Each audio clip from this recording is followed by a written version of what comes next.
Hello, welcome to podcast number 7. Hello there. It's the 7th one. It's Welcome back to the Talking Shed. no, it's the Shedheads podcast. Oh, the Shedheads podcast. Because I realized that someone had the name. Yeah, I didn't know you changed the name. I didn't change our Obviously. YouTube channel's name, but the videos are titled Shedheads podcast. Okay. Mhm. Well, welcome back to the Shedheads podcast. Yeah, that's what we are. We never say it, so Yeah, well, now we're saying it, I guess, so I can stop calling it the Talking Shed. I'm James. Because I felt like you were gonna say your name. Yeah, that's what we do. I'm Skylar, or also known as Sky. You can find me on youtube.com/Sky. Yeah, okay. Okay. You actually can, but don't do us both a favor and don't look that up. Sky the movie guy. Yes, Sky the movie maker.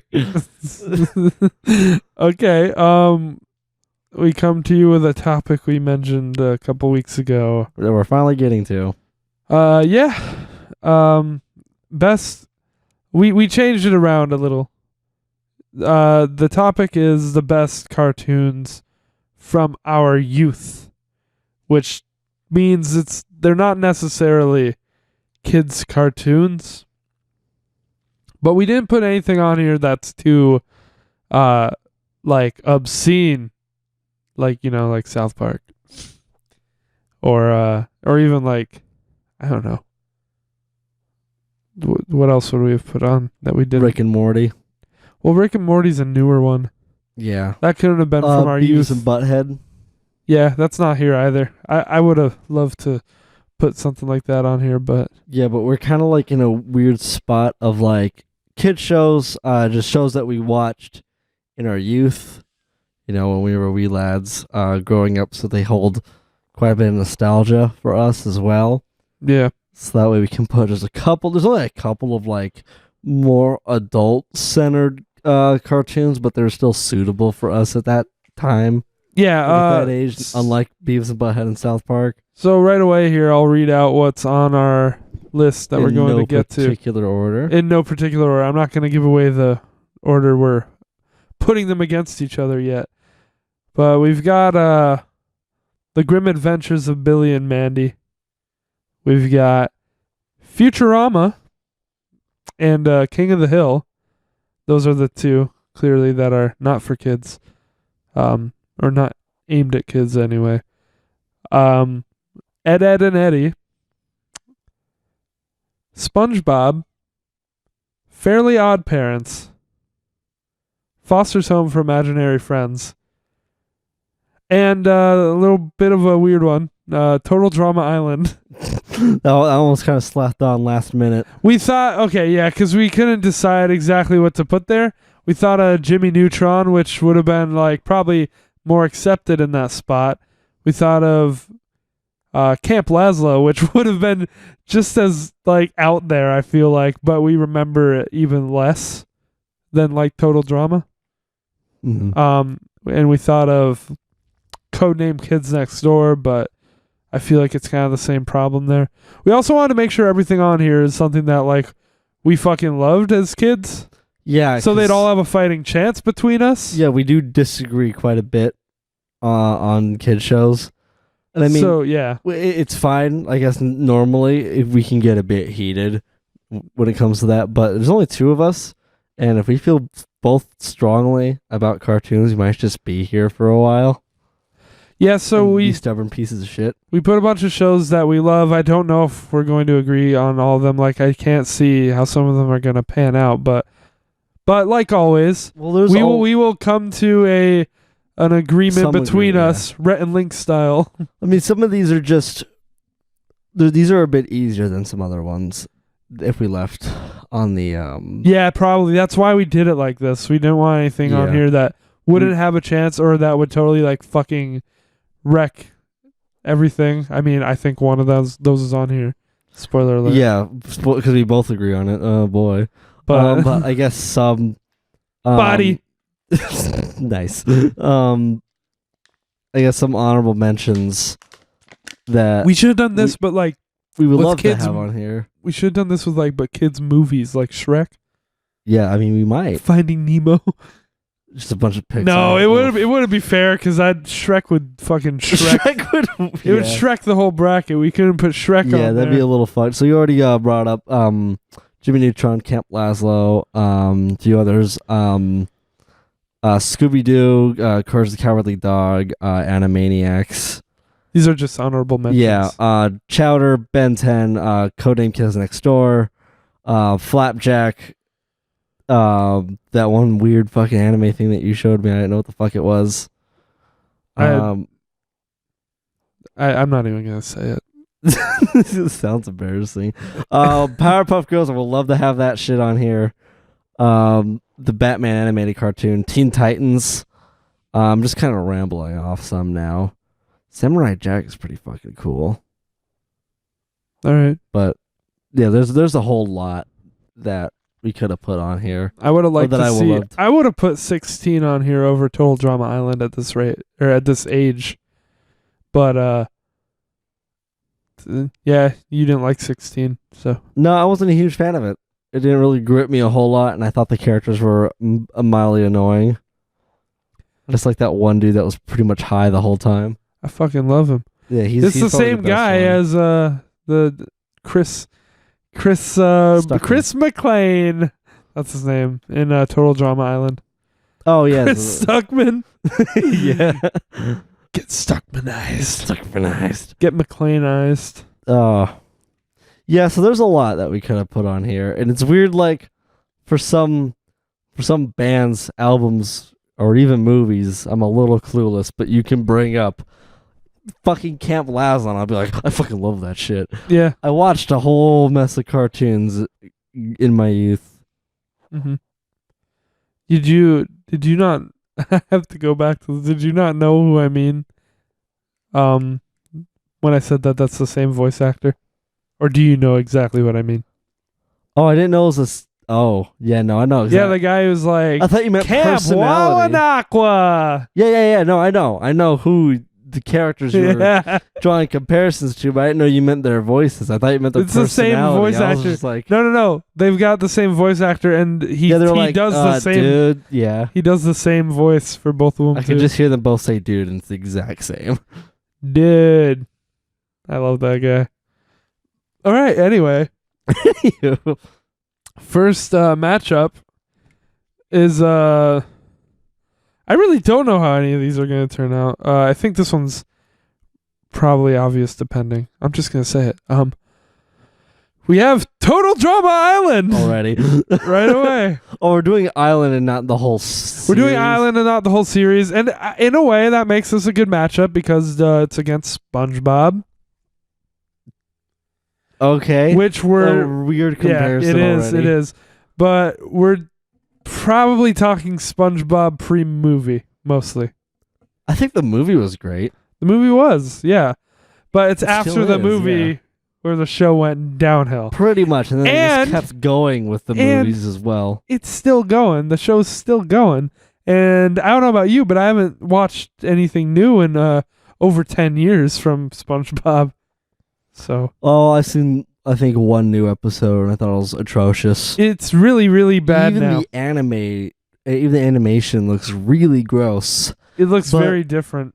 Yeah, so like it's not something that I'm used to. Like definitely growing up, I guess it might just be nostalgia, but I really like the cell animation as opposed to digital.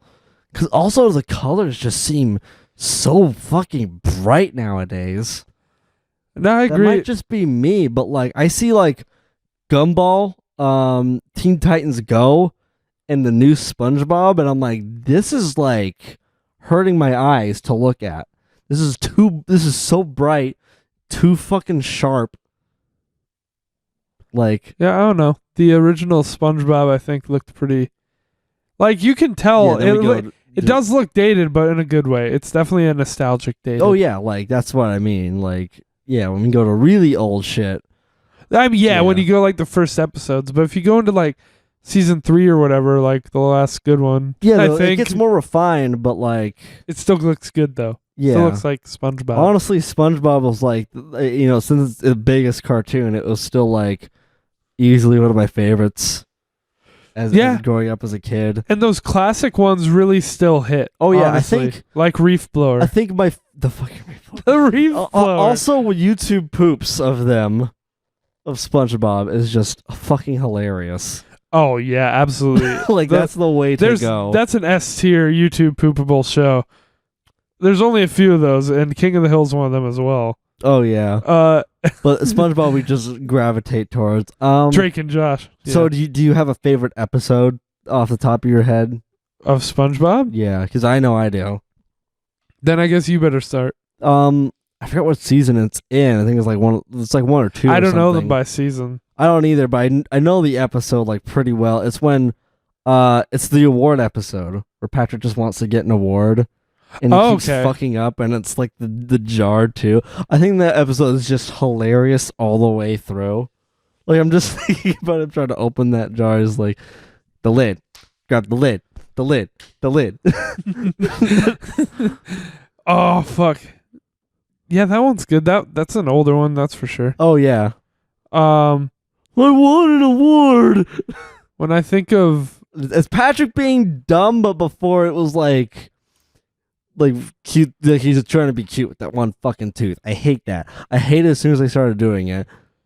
I think that I don't know exactly when they started, but I think it was after the movie. When they started doing that is when they also made SpongeBob dumb as well. Mm-hmm. And then the whole dynamic was just them being stupid. Yeah. Yep.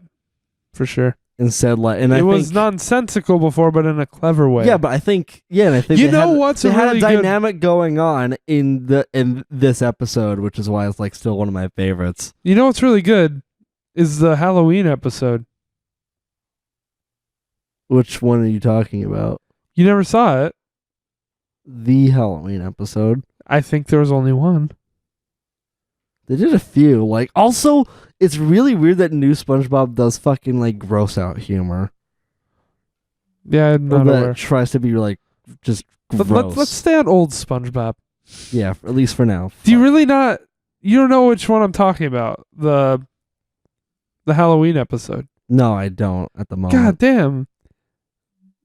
The one with the reveal at the end that's he dressed up as a ghost. Oh wait! At the end, that episode. Okay, he's just like a fucking brain. Yeah, that's a reaction picture now. Yeah. So I thought there was a few. Like I thought you were talking about any episode, The Flying Dutchman, or no, the Halloween one, or fucking. How about just when they're in the Krusty Krab and it's like they're doing a night shift. Mm-hmm. The April Fool's one was also haunted, good. Like Nosferatu. Actually, I don't know if you could hear me over you, but I said the April Fool's one is also good. And what is it? The Christmas one. I really liked the specials. The Christmas special made me feel good as a kid. I remember that. I love the song in it. Christmas feels like the very first Christmas to me. Oh yeah. Yeah. I you really don't remember that one. I don't know. The specials didn't like ring a strong chord with me. They did for me. There were some episodes that were like a cut above the rest. There were a few shows that the specials really did it for me. Ed, and Eddie's another one, but we'll get there. Oh yeah, that hasn't. Yeah, we'll get there. I remember that Christmas special. That one fucking quite clearly struck a chord with me too. But we're not there yet. SpongeBob. We're already tired of talking about Ed and Eddie shit. SpongeBob, fucking. Yeah, the specials were some of my favorites for sure. Also, like the promotional, no, the Krusty Krab training video was good. Oh yeah, that one was hilarious. Like that's another one that's like, I should fucking like just look through like just all the seasons and put up a top 10 SpongeBob episodes. Because I love the training vid. It's like a lot. When that like opposite day I was thinking about too when you said April Fools.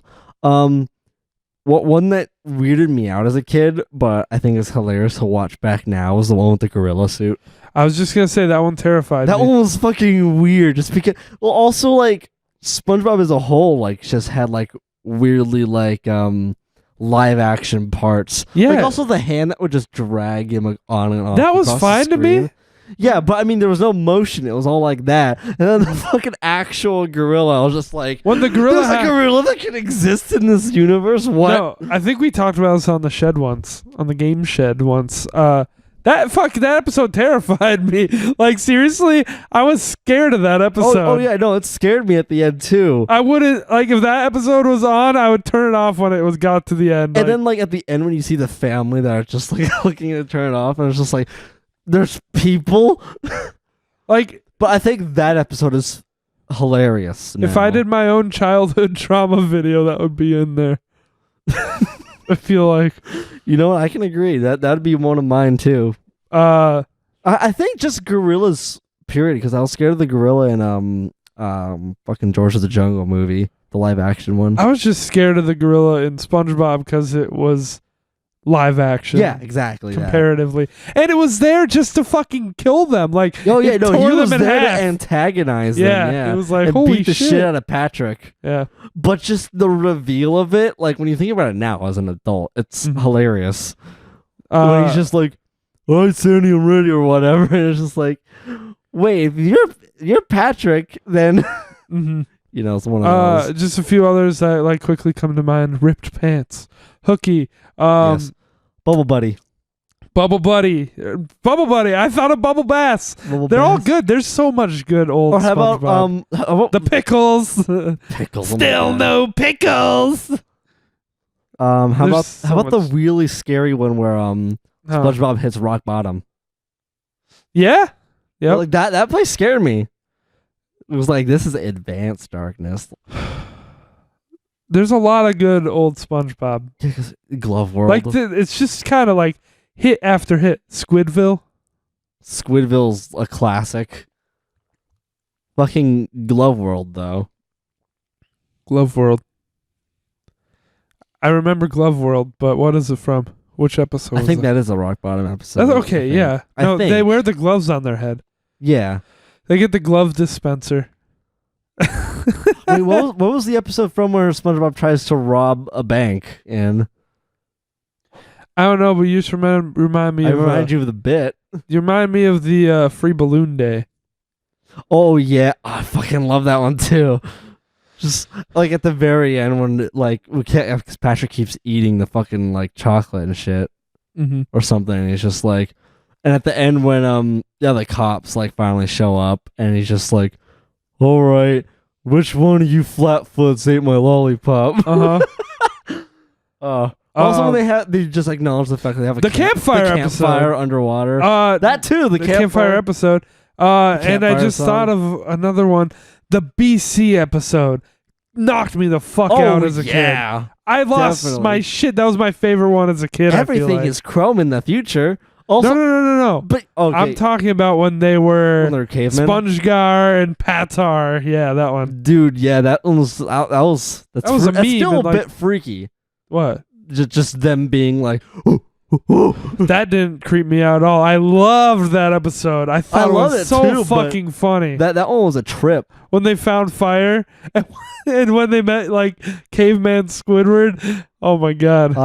That one killed me as a kid. Chocolate. Chocolate. Do I need to say more? No, than that? what else? Yeah, really quick. The conch. The conch shell. The conch has spoken. Fuck. We're just reminiscing about a bunch of really good episodes, which Honestly, which there's says a so lot. many. It There's says a lot. There's so many. There's so many more than I realized. Yeah, honestly. Well, because it's just it's ingrained in our childhood. That's like the backbone almost, I feel like, which is pretty hard to compete with. I think. The movie was great as well. The new Oh yeah, the movie is like the frame rate was really like high, but I guess that's what movies do. But I mean, they also blended live action there, but it looked like it was a part of the world. Honestly, Yeah. just fucking David Hasselhoff.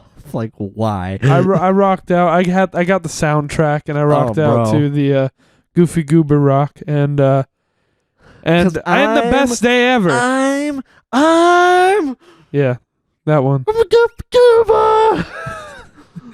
I Uh, love that. Yeah, God. I And was then you know what the best part of the movie is? Huh. Ocean Man playing in the credits. That's true. Oh fuck. I moved on to the best day ever after that. I don't remember when that I'm came not a out. huge fan of that. That fucking part that song was stuck in my head for like I a loved day. the song. I fucking loved it. I had the soundtrack and I learned all the words to it. And me and my friends memed it back before memeing songs was even a popular thing. It was pretty good. But the newest SpongeBob stuff I can remember liking is like the best day ever. Where's Gary? Where's Gary was all right. And Where's Gary made me feel things when I was like 10. So Yeah. And the very newest SpongeBob episode I can remember liking has to be I can't remember what it's called. Dunces and Dragons? Interesting. Do you remember which one that is? No, I don't. I can't say. Let me see when it came out. SpongeBob Dunces and Dragons aired in 2006, so that was definitely the newest thing that I liked from SpongeBob. It was in season 4, I guess. When they this one Squidward was the jester. Yeah, that was I the remember best that. part. Squidward as the jester. That's Yeah. what I remember liking. Yeah. He made me fucking laugh at 1 or 2 points.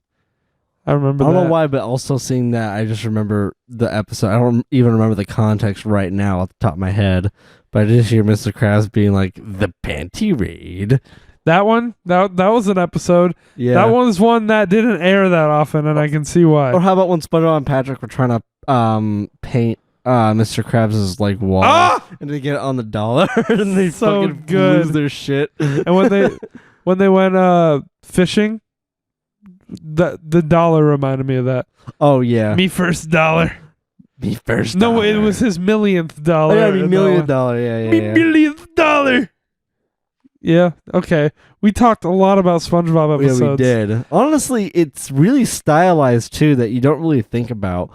That I think new SpongeBob just kind of lost track of. Mm-hmm.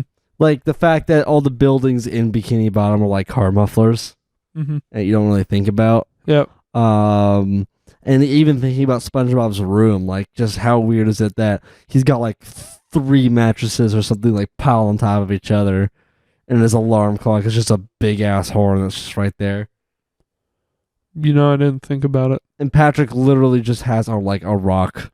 Jellyfishing, dude. Jellyfishing, dude. The one where Squidward was in a full body cast. Oh yeah. Firmly grasp it. Firmly grasp it. And god damn it, there's so much good shit. When SpongeBob joined nature. Oh my god. When they had when his friends became, that was the gorilla one. No, I mean not when he joined nature, that was a different one, when he was naked and went out to live with the jellyfish. But the other one I was thinking of was when he was friends with the penny and the chip and the used napkin. Oh yeah, that is the gorilla. That's the gorilla one. Because he broke his butt. That's true. And then there was the spanking train. Yeah, that's right. And then I thought about doing that as a kid. I bet you did. Okay. All right. Oh, That's man. got to be it. I think that whole episode was just like the writer was like, this is weird. Let's just go all in. That's got to be it for SpongeBob. Yeah, we talked a lot. We have to about say something about Total Drama Island. Oh, it's Total Drama Island. Okay, next. No, Total Drama Island definitely, when it came out, took me by storm. I felt like, let's see, I was like 13 at that time, and that show was like a cartoon reality show. So of course I felt more mature for watching it. Like, you know, I definitely didn't. I was like, this is a cartoon. it felt like a step up. It felt like also they said like crap in it. So like, I guess, but I didn't feel like what you were feeling. okay. I don't know. I wasn't like, I'm an adult for watching this. Well, maybe you were just like a very childly child. I definitely was, and still am. Yeah. That's why. Well, okay, it's that's tough for me true. to let go of that. No, it definitely simulated like a difference in Yeah, age also they group. did have like censored nudity. Yeah, exactly. It simulated that like difference in age group for me. It felt like it wasn't. It felt like once I was watching that, I was too old for SpongeBob or whatever. I don't know. Like, I mean, I did watch it when like I was starting to be a growing boy, but I was just like, this is what shows are now. And like 16, clearly that's supposed to be aimed at or directed at people who are like 16 or like 15 or like in that mid-teenage area. Like, and Total Drama's the same. I Yeah. felt like it was more for tweens, you know, Yeah, for sure. I mean, yeah, shift or gears. young teens. Like, it came out and like, I don't know. As soon as I watched it, I was just pretty much stuck with it. yeah, Total Drama Island. To be honest, though, I did start like in the third episode, like second or third episode, when I was like picking up. I saw Total Drama Island. So I didn't see the premiere. A year early in Canada because it was on Teletoon. It aired a year earlier there, and same with 16. Like all that shit. When it came to America, I was like, "This is old shit. Why are we getting it now?" Like Canada got those shows early. Yeah, I was watching it as it was coming out for us. And I just remember the first thing I saw of that show made me want to hate it because it was Harold, the orange-haired character with glasses. If you need a refresher, skinny nerd. Yeah, gotcha. And like the first thing I saw was the end of an episode where it was him naked. Oh, yikes. And and I was like, what the fuck is this shit? Like immediately when I was like 12 years old, I was just like, I'm never gonna watch the show. And then like the next year it came on in America, all my friends started watching it, and I was that guy who was like, I fucking hate it. Then once I watched it, I got obsessed. I really got into Total Drama Island. We got into it a bit more than I have. But I did want to bring up, like, since I watched it like on the third episode, when I ended up going back, like, and I started at the premiere, and the pretty dude that never talked throughout the whole show. Yeah. When I found out that he could talk, I was just like, what? He only ever said a line, I think. Yeah, he didn't even say anything when he got voted off. Yeah, I mean, his point, because they were like, yeah, so you're like, your thing now is that you don't talk, you just do your looks, and he's just like, yeah, pretty much. Yeah. And fucking the Canadian guy got kicked off first because he was sexist. Which Canadian guy? The guy who like was clearly Canadian. He had the accent and everything. He was like, guys are much stronger and better at sports than girls are. I guess that's why I got kicked off immediately. Again, third episode, Chief. I thought you said you went back and watched from the beginning. Yeah, I did, but I don't remember him. I was just like, cool, whatever. Yeah, he got, and that's like a direct quote. I'm telling you, this shit's burned into my skull. Yeah, I mean, also, like, there's 22 characters, and like, they're all pretty memorable. Yeah, and, like their enough. Design, enough. Yeah, they're some simplistic. Of them I'm like, a lot of the ones that were voted off first were simplistic because they must have written the characters and decided which ones they really wanted to develop. Yeah, you know, and then they decided the order they were gonna vote them off as they went.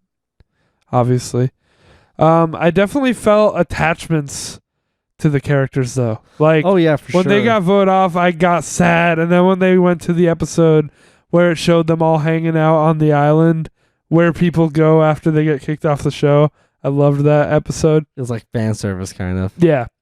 And like there's actually, it's funny that like there's like you get this whole superficial like, oh yeah, this is a TV show, but there was actually like some drama that was like coming out naturally from all the characters. Yeah. They weren't as like, they weren't all very like densely written though. No, they weren't like oozing with personality like in all the characters in they did SpongeBob. They did for what example they needed to do. They also, I mean, it's probably why like they're not still going, but they went on for a lot longer because they could just be like, oh, whatever, just throw in some traits. Like they probably just made a bunch of random people in Sims and just made them to actual characters and called it a day. Yeah. Okay. Clearly, spoilers for every show here. 0-1 here in America. Oh yeah, I was about to get into spoilers. Yeah, in America. But Gwen won in Canada, I What? believe. Interesting. There's two endings, like Owen won at some parts of the world and Gwen won at other parts of the world. And I think that's cool. That's really cool. I didn't know about that. Also, they had a poll online where I remember, like, before they aired the finale in America, you could go on and vote if you wanted Owen or Gwen to win. So I don't know if they actually, like, correlated it with that or not. I don't know. I think it's cool they did it. It's like split like timeline, I guess. Yeah, But honestly, like, I'm glad that Owen won. I felt like fuck, like it all led up to that, and it was worth it, and it felt satisfying, I guess. But it's like, now you think about it, it's just like, of course. I just loved it because I remember distinctly that the commercial for Total Drama Island was always like, who will win? Will it be the goth chick, the fucking stoner dude? Probably not this guy. And it shows Owen, like, because he's just like supposed to be the really fat, clumsy guy. Yeah, and but it's he's like, lovable. probably not this guy, and he's the guy who wins. Well, yeah, I mean, I think Yeah. he was the face of it. Like, it was just Yeah, too, he was. It was too perfect, honestly. I love the show. I loved it as a kid. Everything that came after Island is irrelevant because we're not talking about it here. But Not as it good. definitely degraded, but I kept watching it because I wanted more of the same. I watched until like the third season. I wanted those characters. I wanted that art style. I wanted that feel. Yeah, But it was I mean, never the same There's as not season like one. a whole lot of bits that stand out immediately. No, but it's an honestly. experience as a whole. Yeah, it's a whole experience to kind of look back and be like, that was cool. I guess really quick, who's your favorite character? Zzz. Okay. Just Well, to name a couple. you know Cody's my favorite. Which I don't know if he would be now, but like growing up, like when I was watching it as a kid, for some reason he definitely was my favorite. He just stood out. Mm-hmm. Like he was really nice, and he had the unrequited crush. Yeah. And but like he didn't get all nice guy about it. Like he was pretty admirable. Yeah, the whole honestly, time. Cody's lovable. Like, Yeah. he grew on me. At first, I was like, "Oh, he's a fucking wimp. I don't like wimps." And he You got- know? He got the worst send off, dude. and he was Owen's bud too the whole time. Yeah, do you remember how he got Big sent guy. off? No, I don't. He lost in the paintball episode. He got fucking physically wrecked. He was in a full body cast. Oh, that's right. Yeah, And they pushed him off the dock, I think. Like That's he true. died. He was like in a wheelchair. Like or you didn't something, really yeah. you didn't really die, but I think they just like pushed him off the fucking dock in a full body cast in a wheelchair. Yeah, that's pretty rough actually. Now I remember it now. I was like, what the fuck? And then they brought him back in other seasons. He But- would have been. He should have been pissed, honestly. No, that's the thing. He was always cool. He was Yeah. always cool. Cool dude. Be more like Cody. Everyone. I don't know why I'm separating them like this, but favorite girl character was Izzy. The That's right. You like Izzy, orange-haired crazy one. the crazy one. Yeah. Yeah, I liked her. Owen's girlfriend. They I shipped them. In subsequent seasons, I like the girl who has the red hair, but I don't know her name or anything. Yeah, you showed me her. She's cute. Yeah, But she's yeah. cute. Izzy's a fucking crazy ass wild card that you don't know what the hell's gonna happen next. I liked her. I don't know if she'd be my favorite now again, but I definitely liked her. There were a handful of characters I just like did not like. That's for sure. Honestly, so like this is gonna sound like really stupid. Wait, you know what's really cool is DJ as well. Oh yeah, DJ I love actually. He's one of my favorites DJ's totally cool. because he loves animals too. He's just a fucking. He's just He's a sweet boy, even though Yeah. he's a big dog. Yep. You know, He's I love good. that shit. But yeah, I always like. I don't know. Favorite girl character was Gwen. Okay. I guess. I mean, I like her look, but like Well, that has nothing to do with her character. I like the goth girlfriend. No, I'm getting to that. I'll get to Okay. that. But like this is where the meat of the drama was for me, and like I also love Trent, and I shipped the shit out of both of them that it was like building up to until Gwen became just a bitch, and then Trent just became a nice guy, and it was fucking awful. I think So I hated them both. I think I also liked Trent, but I don't remember what happened between them, but I just remember like something happened. Trent also got in the way of Cody's true love.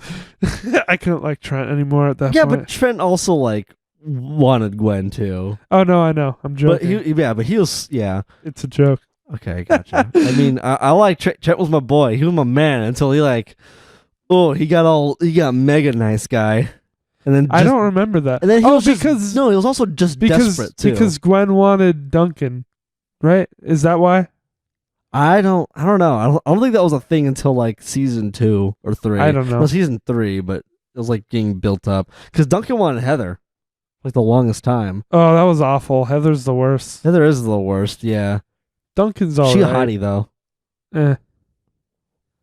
I mean, As hot as those cartoons can get. irrelevant. Yeah, irrelevant. But that's about it. All right, I don't know.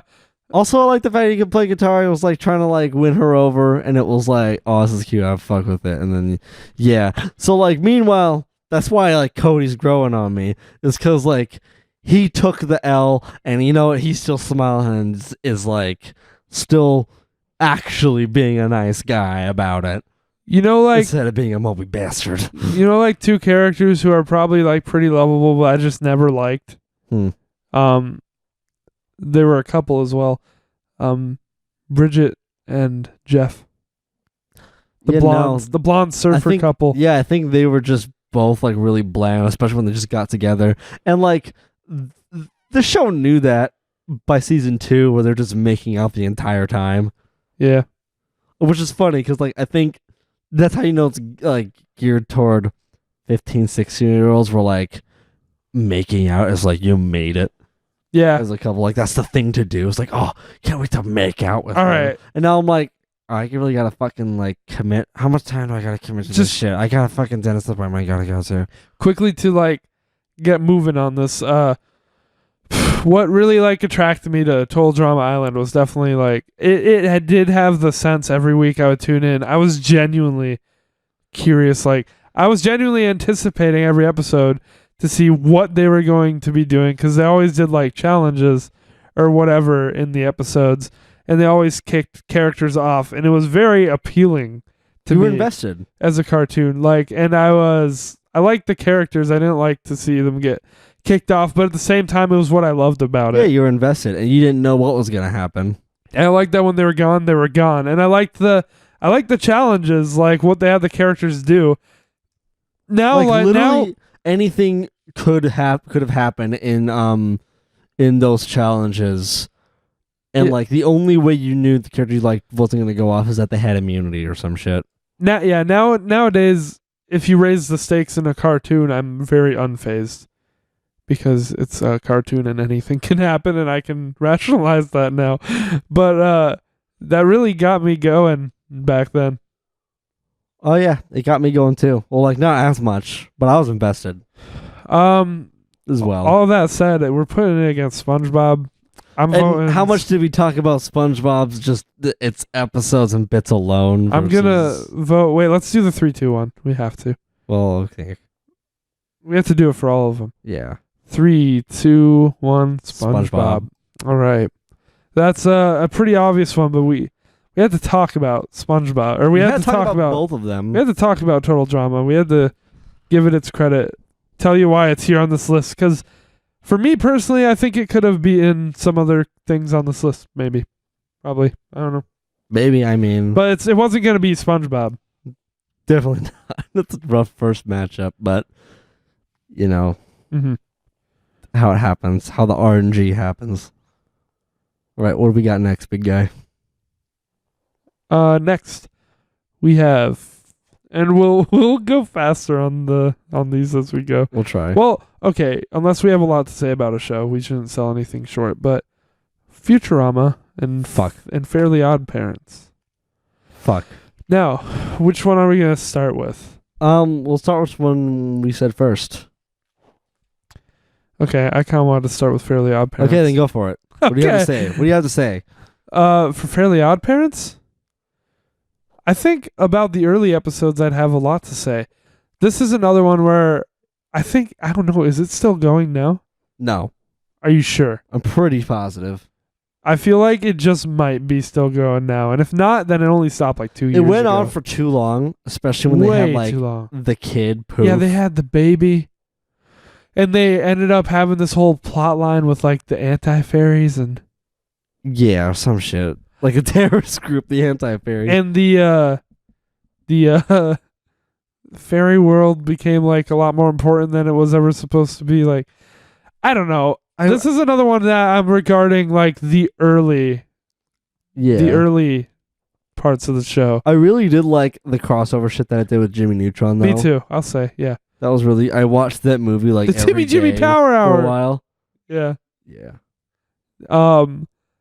I enjoyed those, and I enjoyed. I was almost like I enjoyed Professor Calamitous. Wrong show. That was Jimmy Neutron. But Mr. Crocker was pretty great too. Yeah, Crocker. There is. Oh, that sounds like a voice that you did on some Night in the Woods series. Yeah, probably. Fuck. Yeah, I think just Timmy, honestly, is a bit obnoxious. Do you? As a character. Yeah, I never really liked him. Mostly because when he got compared with Jimmy in the movie, okay, for sure. I was just like, where Jimmy was like trying to like look into it, and Tammy's just like pretty much an irresponsible asshole. No, yeah, I can. And that's really selfish. I mean, makes sense. He has fairies, but like, I can see it in that context. Generally, I didn't think so. The whole premise of the show is that like he's a bit of a loser, and that's why he got fairies, and like he does end up like using them responsibly by the end of the episode, like where he learns the lesson. Yeah, which and all I'm that. gonna get into. And like it's cool and everything, but most of the time he's pretty just selfish, irresponsible, and yeah. Well, why the fuck does he have fairies? That's the two of them. That's the point, though. Again, I'm not gonna count that one against it. I don't know. I just didn't because that is the point. The show is supposed to. It's one of those shows that, at least at the beginning, when it was at its best, was meant to give you a moral in every episode. Yeah. And that's how they do that. But quickly on the Timmy Jimmy I just wish Power you were Hour a thing. bit more humble, I guess. And he is by the end. That's the point. That's what I'm saying. With the Timmy Jimmy Power Hour thing, last thing I'm going to say on this.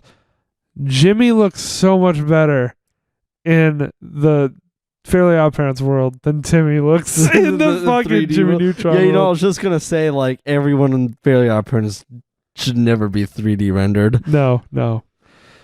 Oh, okay. So I was going to say, up until the point where this show fucking blew it for me was when they changed the formula, because they had a formula for the first however many episodes, for the first while, which was situation arises, Timmy makes a wish.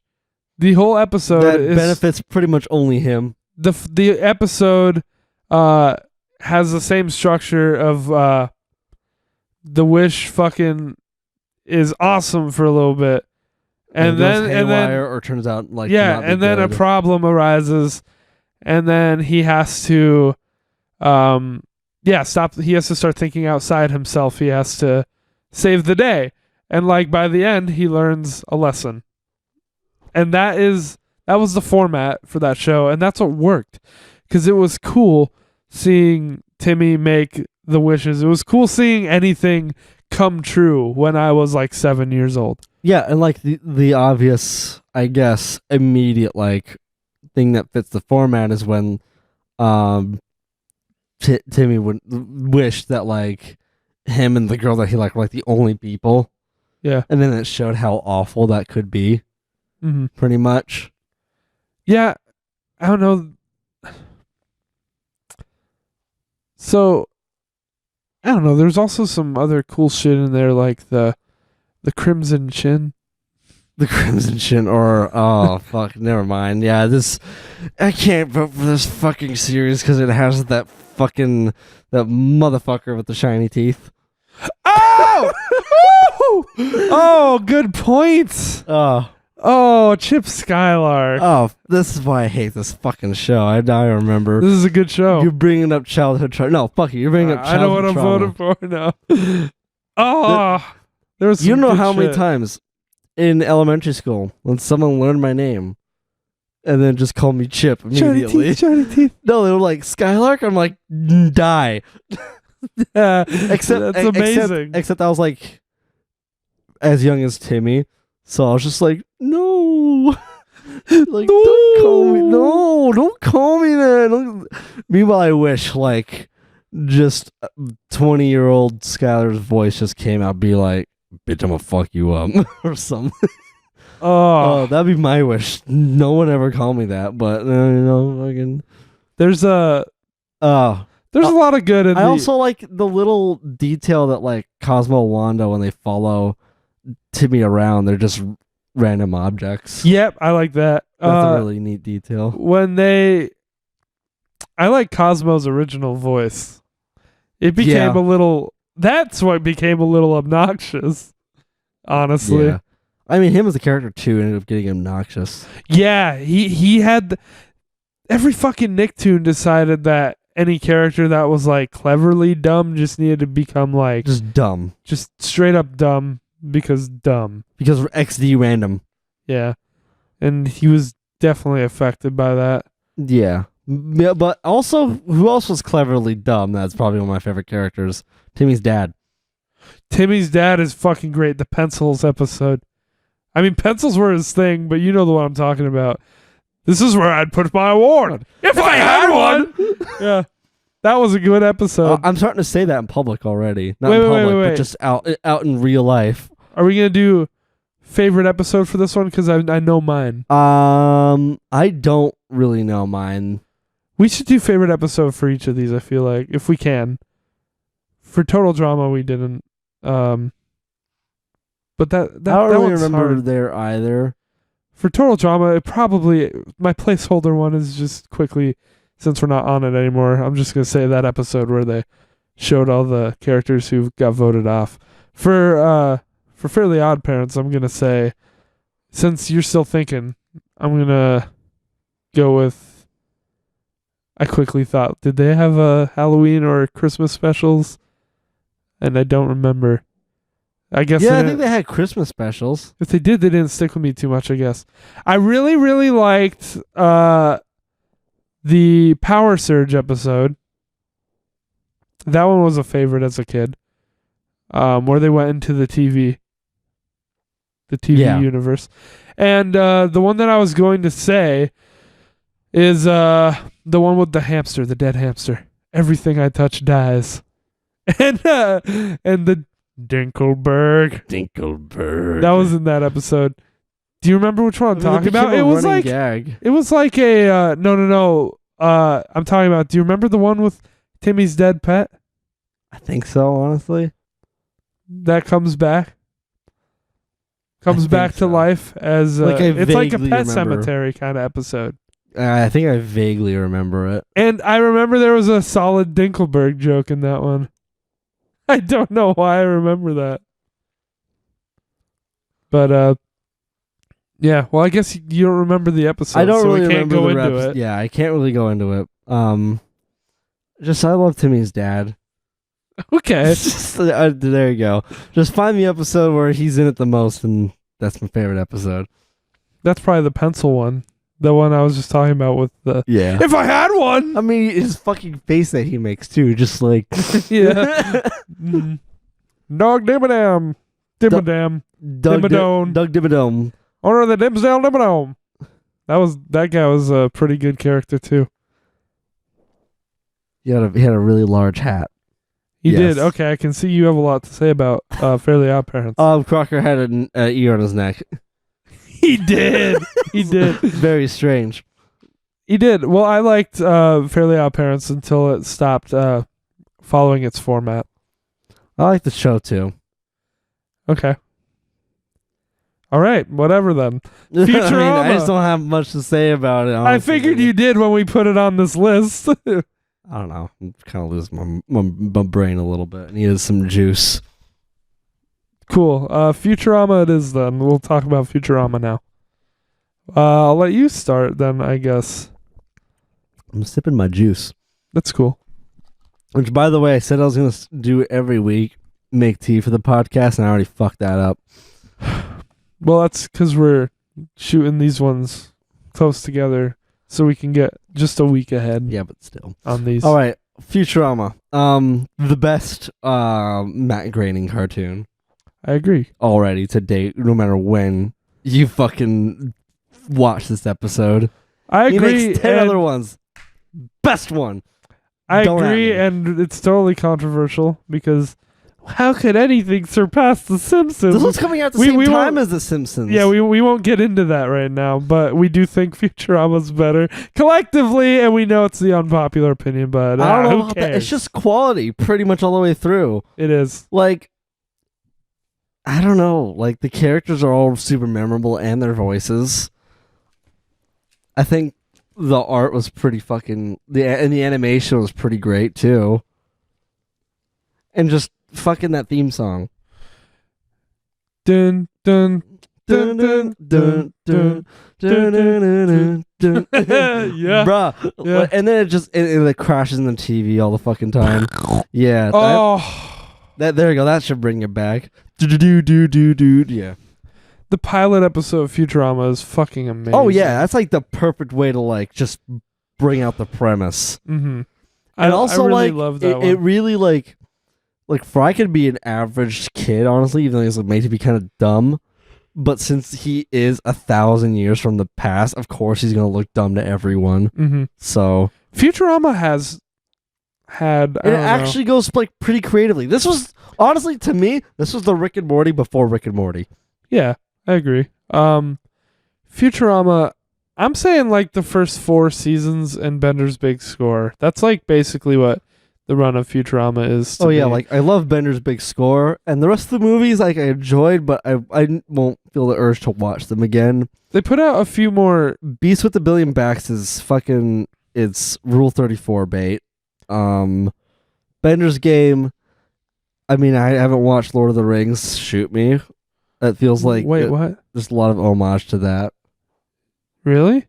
I feel like there is. I thought it was about Ender's Game. No, I think it's just Dungeons and Dragons.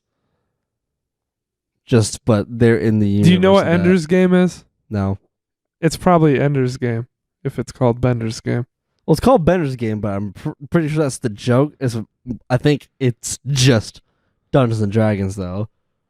All right. Because I think like the thing... I don't remember it, but I wouldn't be surprised if it was to do with Ender's Game. That's Oh yeah, all no, I'm gonna because say. in the Farnsworth's clone is playing Dungeons and Dragons, and then some shit about the dye being dark matter or something, and then they get stuck in that fucking world. I don't know what the fuck happened. I don't know. And then the last movie, which I forgot the name on, which I actually liked because at the end, spoiler, they finally fucking shit Fry and Leela.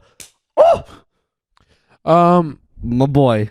Okay, so yes, that was like technically called season 5, I think, was the 4 movies they did.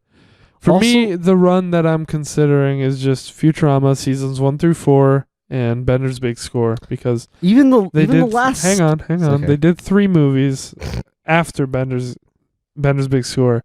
And then they came back for a few seasons, I think. And I can't say I've seen all of that. So Well, I've seen the That's all ones I'm where saying. because it got canceled like twice. yeah. When they came back, I was actually excited and would watch TV with my parents. I know, shocker.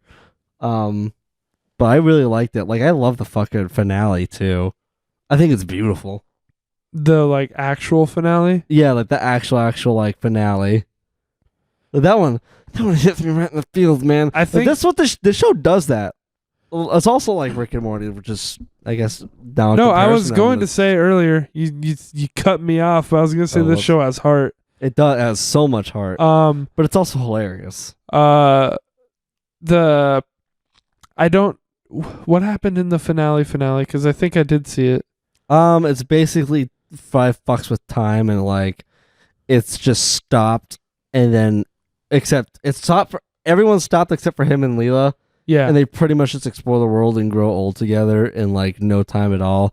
and then Farnsworth like comes in like a fucking time bubble or some shit. He just says that he fixed it. But they would go all the way back to the beginning of the show. Yeah. And then it's just fucking like they were just like, all right, one more time, and then just like goes to that like TV blip of like the beginning of like when you see the Futurama like logo thing. And I was like, oh, that was cool. So the show's just repeating forever. I kind of, yeah. I think I do remember that, but to me the end was always like the season 4 end, which I think was the Devil's Hands episode. Yeah, which also is a really good episode too. That one has also a lot of fucking heart. Like, yeah, that one felt like its swan song. Like it didn't really feel like finale, but like it felt like it could have been, and it was for a while. I don't know, like that episode, like Fry fucking makes a deal with the devil so he can't impress Leela. Yeah, and like when he's back to normal, he just goes and like he tries his best, albeit it's shitty, but like he makes that like cartoon of Leela, and that's adorable. Fry's an adorable ass character. Yeah, gotta love Fry and Bender. And Bender's Farnsworth. easily the fucking like the crowd favorite, and he's definitely my favorite. Fry's my favorite. I just love Ben. He's such an asshole. But I fucking love Farnsworth too. Oh yeah. Good news, everyone. Good news, everyone. Yeah. What? Now quit your dilly dallying. They made a good joke out of it once, and I can't remember it right now. But I think he was just like, "Good news, everyone. Bad news, everyone," or something like. Yeah, he did. I can't remember exactly what it was, but there's a lot of good shit on that show. Oh yeah. Fuck. Hermes was also a great character. Hermes was great. Just I remember the Limbo episode, or like, yeah. Hermes, yeah, he was the bureaucrat. The bureaucrat of the group. Yeah. And the episode where they ended up like going to the fucking bureaucrat office, and it's just so like crazy boring and just elaborate though. I think I like every character. I liked Amy as well. And yeah, it was a bit weird that Fry and Amy got together. Yeah, that happened. And but I like how like she ended up getting with what's that fucking boy's name? Zoidberg. No, not Zoidberg, but Zoidberg's though. Fucking great too. Yeah, Zoidberg's probably my second favorite character, second to Bender. No, Fry was always my favorite. Why not more Zoidberg? Fry was just like the ultimate relatable one. Like, oh yeah, easily. Like here's a reference for you. He's like Peter Parker in that show. Kind of, but Peter Parker's like a genius. So's Fry. No, he's not. He's a genius of love. He's a genius of love, yeah. Well, he's also a helpless romantic, but he's a lovable idiot. Yeah, I love Fry. Okay. Do you have anything else to say? We should do favorite episodes because I do have one. I love Hypnotoad. Yeah. I don't know. I think you were hypnotized to say that, but yeah, I think so. Favorite episodes. Mine is. It's probably we probably have the same. Okay, Jurassic Park. Yeah, the dog. Yes. Oh, the dog. What was his name though? Still sad. I think it was Seymour. Seymour Butts. Yes. Seymour Butts. That's definitely my favorite episode, and it's not funny at all. There's like maybe 2 bits in the whole episode. It's just fucking. It's got heart, man. Oh yeah, like I watched that one so many times. Yeah, like at the end where he's just like he's just waiting there for Fry, and he gets old, and it's just. I had the DVDs, and I just loved watching it and feeling something.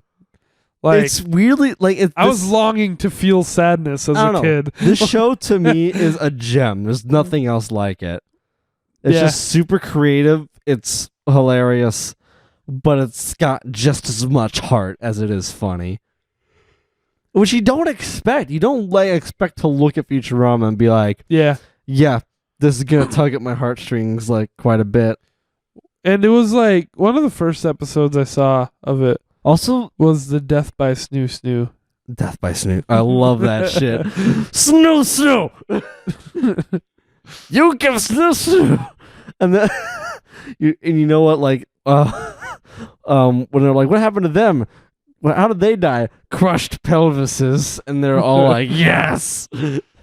That was the first one I saw. Yeah, and they're all like full body caskets, and they're all like, oh, the best. Mhm.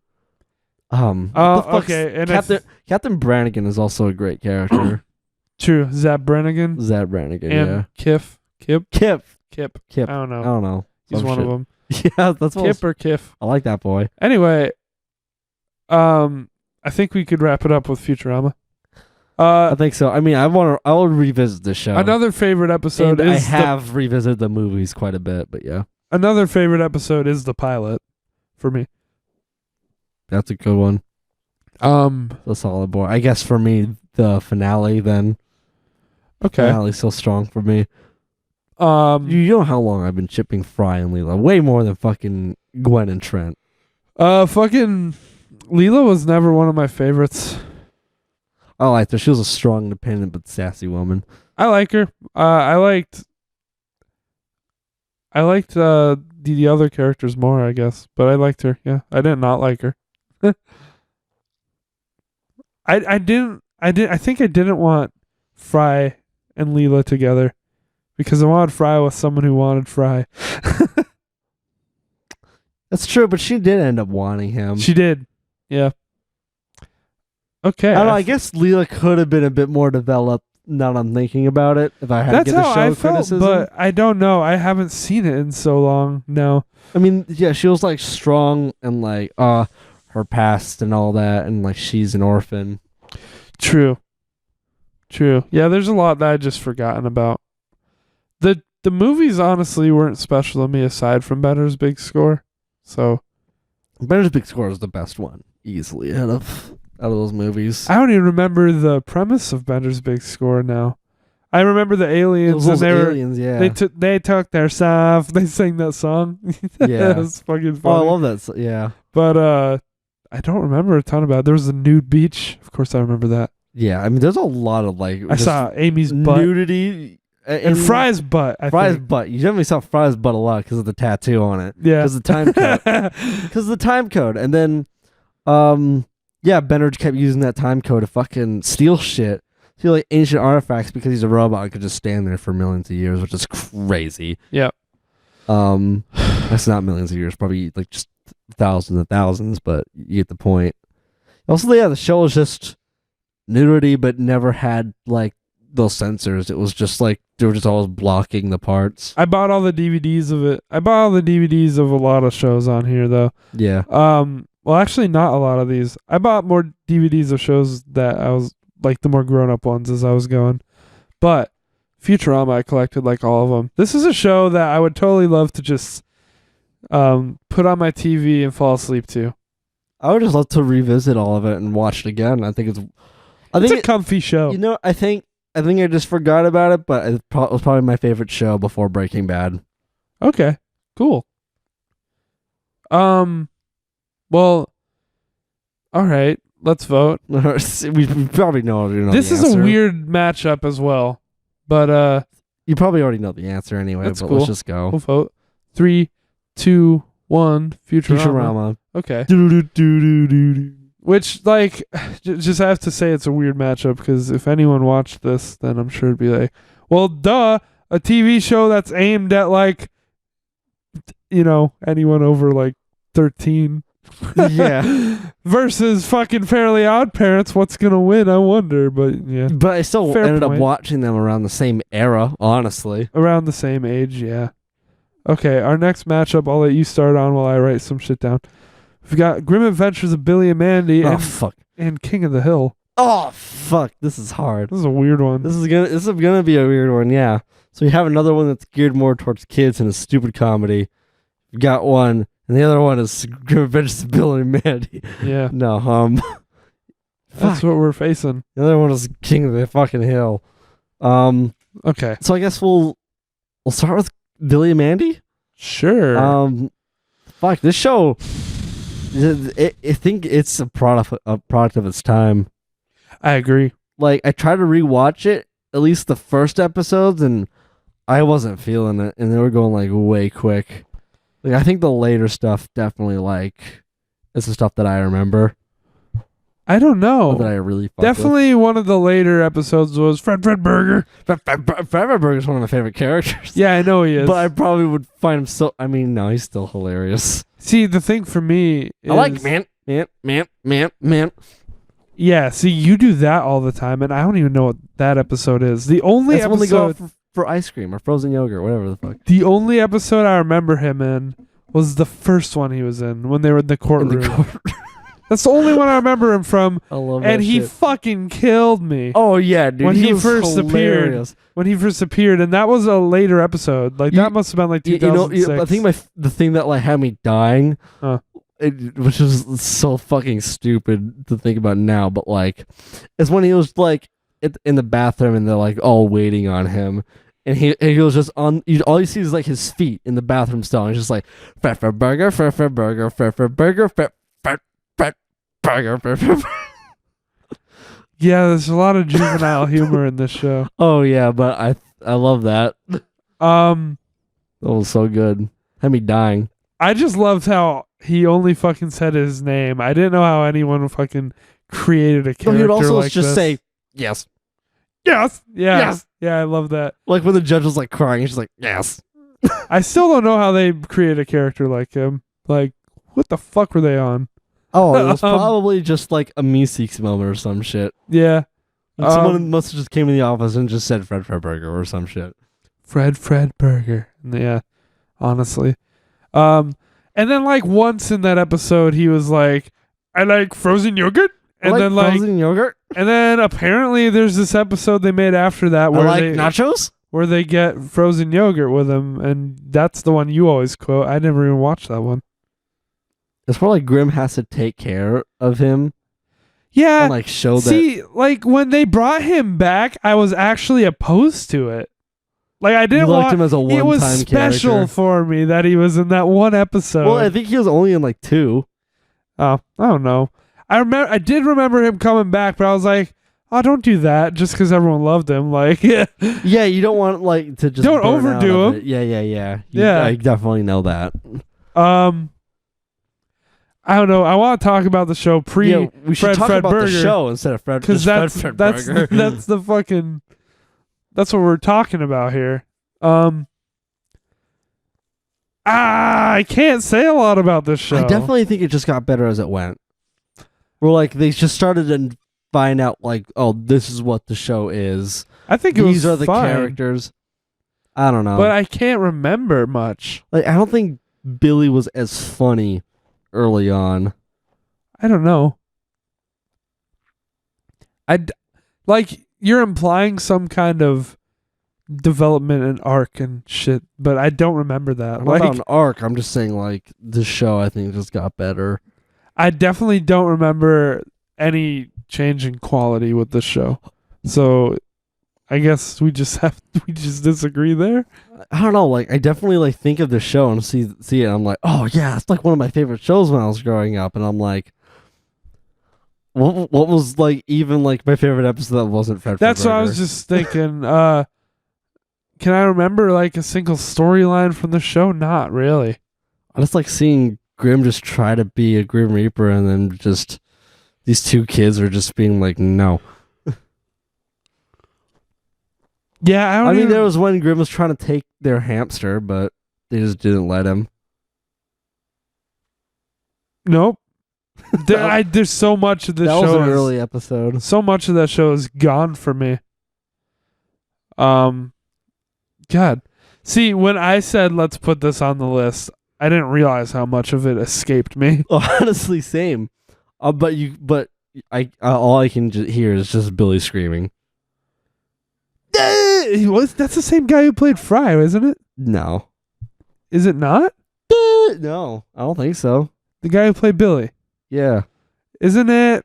Oh, what's his fucking name? He plays everyone. Are you looking it up? Yeah. Look up the voice actor for Billy. And I'll tell you if it's him. God, what's his name? He plays fucking...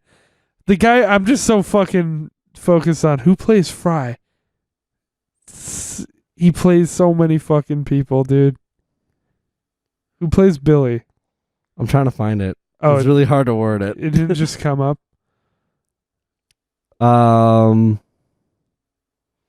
Richard Stephen Horvitz. Really?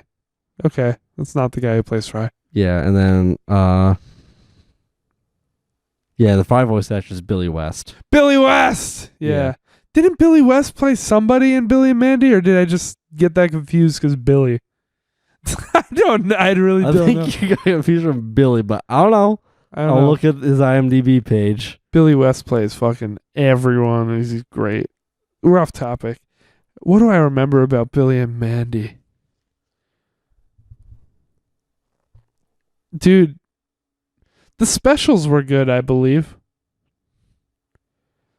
Like, I remember He does play everyone. Holy shit. Huh? He does play everyone. Holy shit. I remember there was a good episode that was a special episode, but I don't remember what the fuck happened in He's it. in the Ultimate Spider-Man cartoon? What? Okay, this show, Billy and Mandy, we should talk about it, buddy. Yeah. You got me down this rabbit hole now. I think that the Nightmare Before Christmas episode they did was good. But I don't remember it. I just remember I liked it. I remember they had like this song when like zombies were coming up or some shit. Really? And it was like this weird like big band jazz sounding thing and I really liked it. I don't know. I'm surprised that I forgot so much. I remember they had a Santa Claus and Mrs. Claus dynamic, and it was funny. Yeah. Maybe this is like our fault, but I don't know how much more we have to say. I think it is just our fault. Sorry, Billy and Mandy fans. I mean, we're as big as fans as you are. We just don't fucking remember and we're stupid. Well, we thought it was worth putting on the list. What other characters were there? It was mostly just those three. What about that one? Irwin was there. That one blonde girl that was like That was Mandy. chaos. No, yeah. That was all about chaos and like rivaled Grimm pretty much. This is still Mandy. No, like This is all Mandy. No, I know who you're talking about. The adult Yeah, who was just the hot supposed to- bitch. Okay. Dude, I remember nothing about this show. I remember they made fun of Dragon Ball Z, where like They they did? both powered up them. Yeah, like the blonde bitch got Mandy on her side and just generated her the power, and Grimm was just like, "Oh, this is probably stupid, but here you go, Billy." And Yeah. just like made fun of Dragon Ball Z the whole time Okay. because they had like the freaky ass hair and they were like fighting and shit. I think we need to just admit Flying. that we pull the normal boots. Yeah, which we were trying to avoid doing. We put something on our madness bracket that we didn't have like anything to say about. Whoops, it was bound to happen. I feel bad now though, because I was like, yeah, of course I have shit to say about Billy and Mandy. It might just be the fact it's also late. It's pretty late here. No, not for me. I would For still have me. stuff to say. In my mind I lumped this show in Yeah, with Ed, and Eddie and like I lump, Foster's Home and everything else I watched as a kid. I lump it in with like it's just one experience of like this show's pretty hilarious.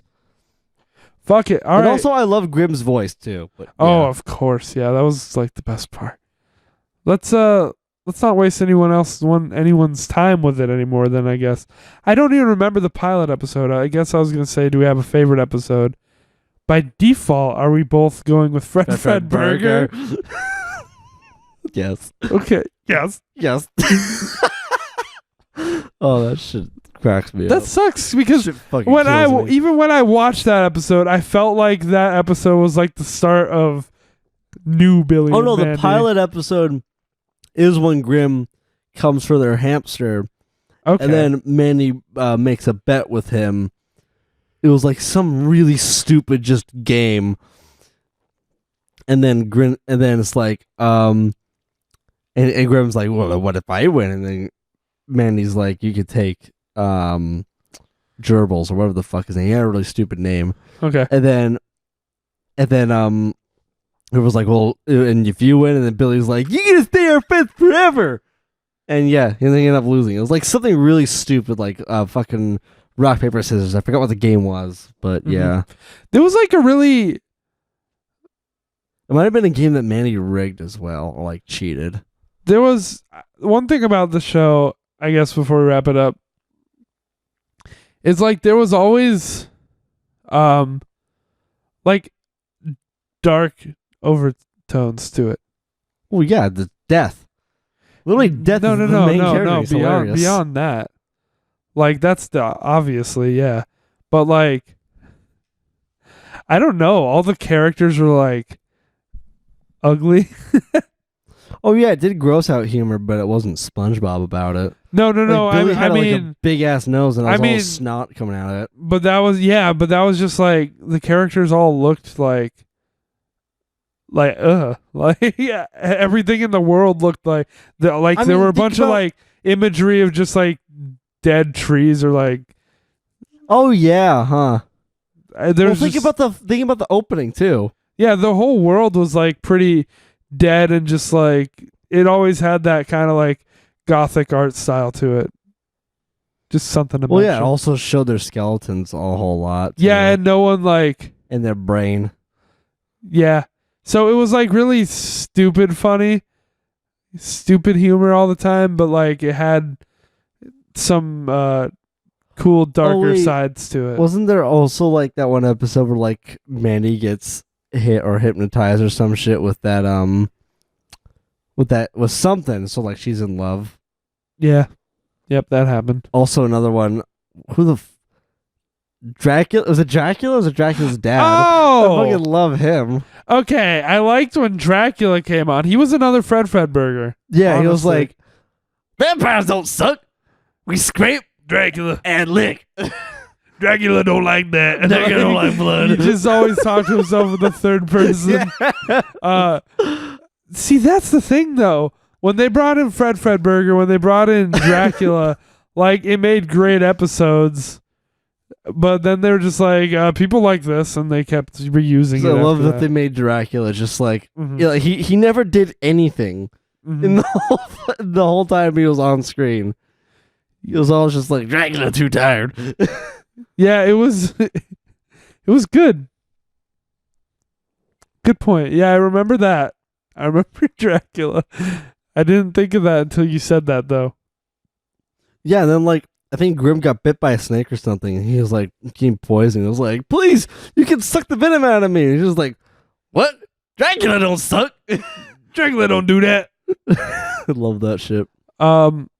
Scraping like But those again, Fred Fredberger and Dracula both feel like they fell on the later half of Billy and exactly. Mandy, That's why for I sure. think the later half is the better half. I don't think it's the better half. I don't know, man. I'd have to watch it. Those two episodes stick out, but like I said, once they tried to re-implement them, I was like, oh, no. I didn't want that to become the show. Fair. I mean, I did like think of the fucking intro and the music. I liked pretty that. good, Oh, yeah. yeah. I always liked the It always felt like it was pretty gothic. Yeah. Like Halloween like. just in general. Like, I guess Mandy as a character, like, Mandy and Grimm, they're just like fucking dark ass characters, and then it's contrasted with the stupidity of yeah. the world and Billy, but like the world itself. Yeah. Oh, how about that? Oh, I forgot his name. That Ash Evil Dead looking motherfucker. Yeah. He and the blonde girl you were talking about were they worked together, didn't they? I think he wanted her, but like she was curving him or something. He really is Ash because he had the fucking chainsaw hand. Yeah, he was definitely inspired. He was supposed to be him. I just remember that because of the meme, like, no one is ever bored, cool, except of course. And then, yeah. insert whatever the fuck you want there. People who remember Billy and Mandy. Yeah. All right.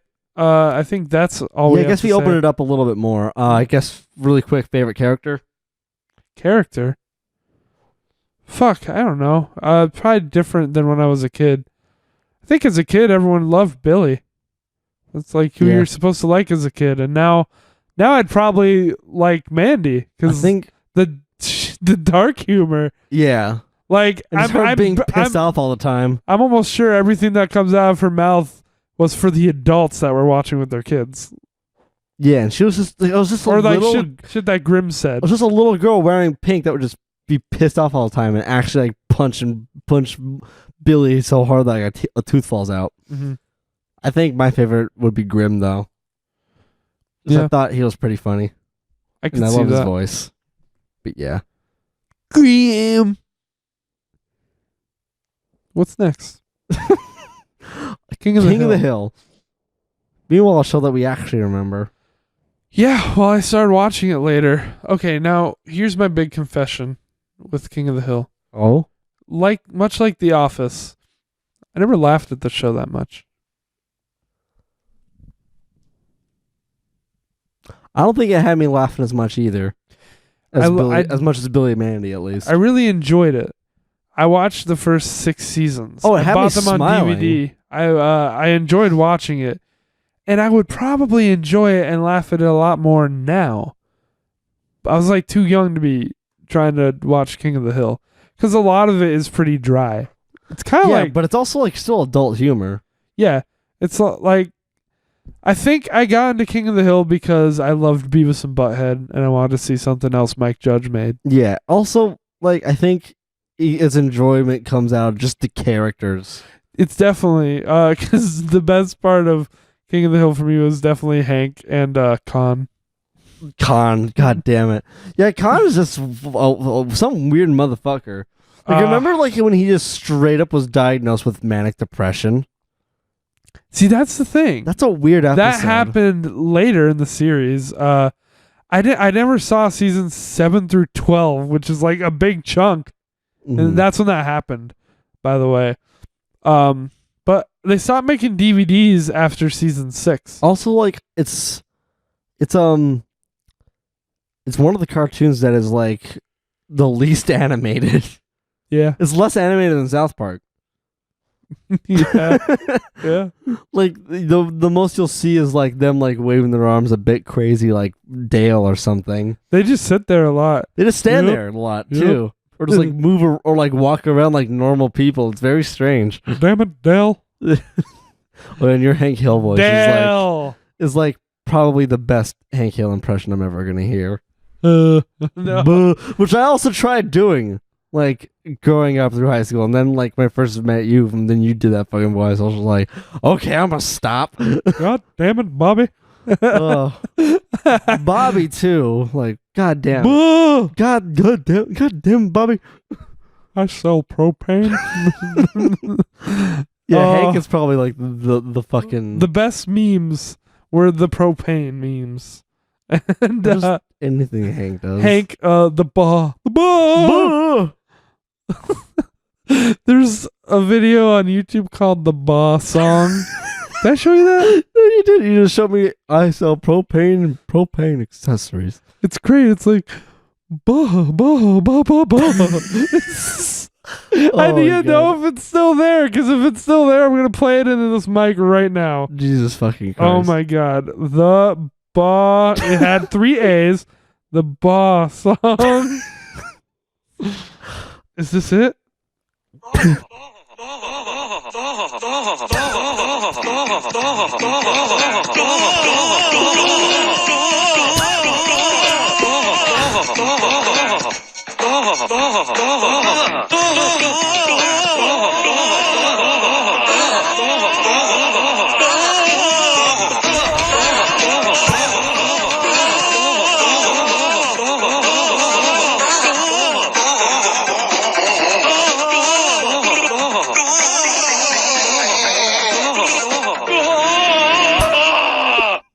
Jesus Christ. Yeah. Well, for everyone who has not immediately clicked off the video now, just seeing his face in all that is just hilarious. Me and Austin always were going, "Bah."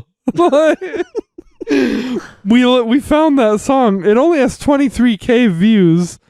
I guess we probably thought it was like a huge thing. God damn it. Bah. A lot of the best shit about that show definitely comes from Hank Hill. Dale. And Dale. I really like that no matter what, Dale never knew that his wife was having an affair on him. Yeah, now that would probably just make me be like, oh, And now that damn. makes me sad. Yeah, Yeah, think like, about it. but as That makes me a, really sad. Like Dale's just like such a fucking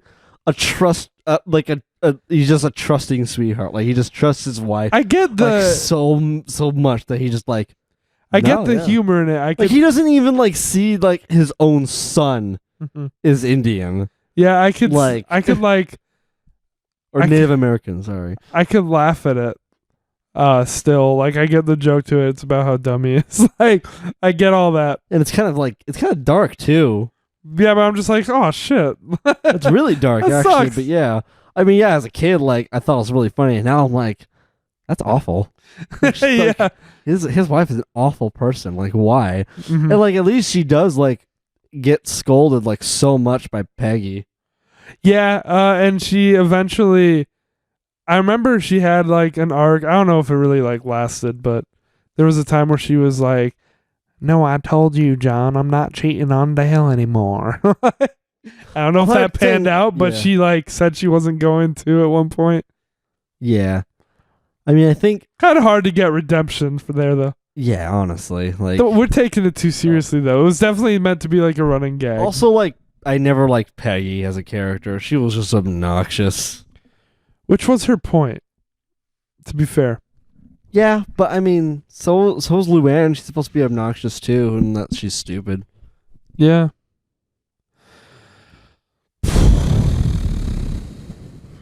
Favorite episode? Cotton as a character. Cotton. I like Cotton. Talking about Cotton's hilarious. I Cotton. kill 50 men. That was his character. There you go. I didn't even see that motherfucker just like wobbling around. They blew off my fucking knees. They blew off my shins. Yeah. Not knees. That's what he walked on. Yeah. They stitched my feet They to my took- knees. They took my shins. Uh-huh. Oh, in shit. Munich. Yeah, it was in Munich. I remember Hank Hill golfing with Willie Nelson. That was like season 1, I think. I don't know, like also Dale's fake name, Rusty Shackleford. Rusty Shackleford. And Pocket Sand. Pocket sand. Yeah. Sha. You know, I don't know. And I guess we haven't talked about Bill or Boomhauer enough either. I don't know, like all the characters here are really solid, you know. Boomhauer was like a South Park Kenny kind of character. Well, I mean, you had a better chance of understanding what he was saying, but he was definitely like just okay. Yeah. Yeah. Wait, did you show me that video? Or Yeah. did we just stumble across it when it was like that dude that was playing drums to Boomhauer's voice? Yeah. I think that was so fucking great and impressive. I watched it like 8 times when I got home that night. Yeah. Yeah. They shut that dang old dog up.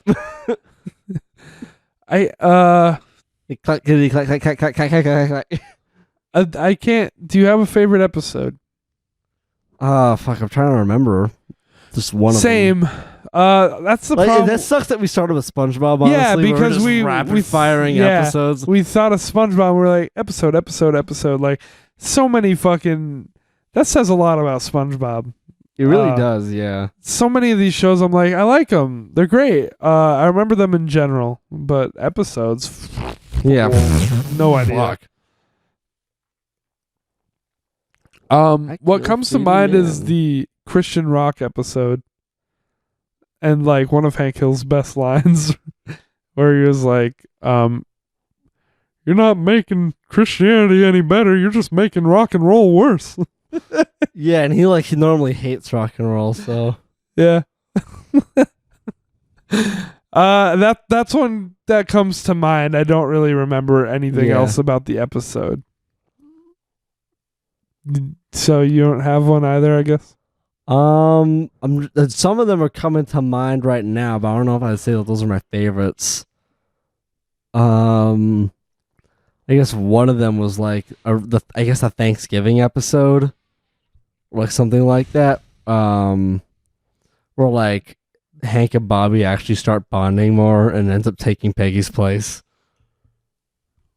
Bobby does. Yeah, like you remember when like Oh! they're even having that sleepover like in their room, like that they separate the beds You and know, everything, and then Peggy tries to like doll up and all that, and then Hank doesn't even notice, and he's just like, yeah, she even comes in, and I guess that's like, because he's like, oh, where have you been?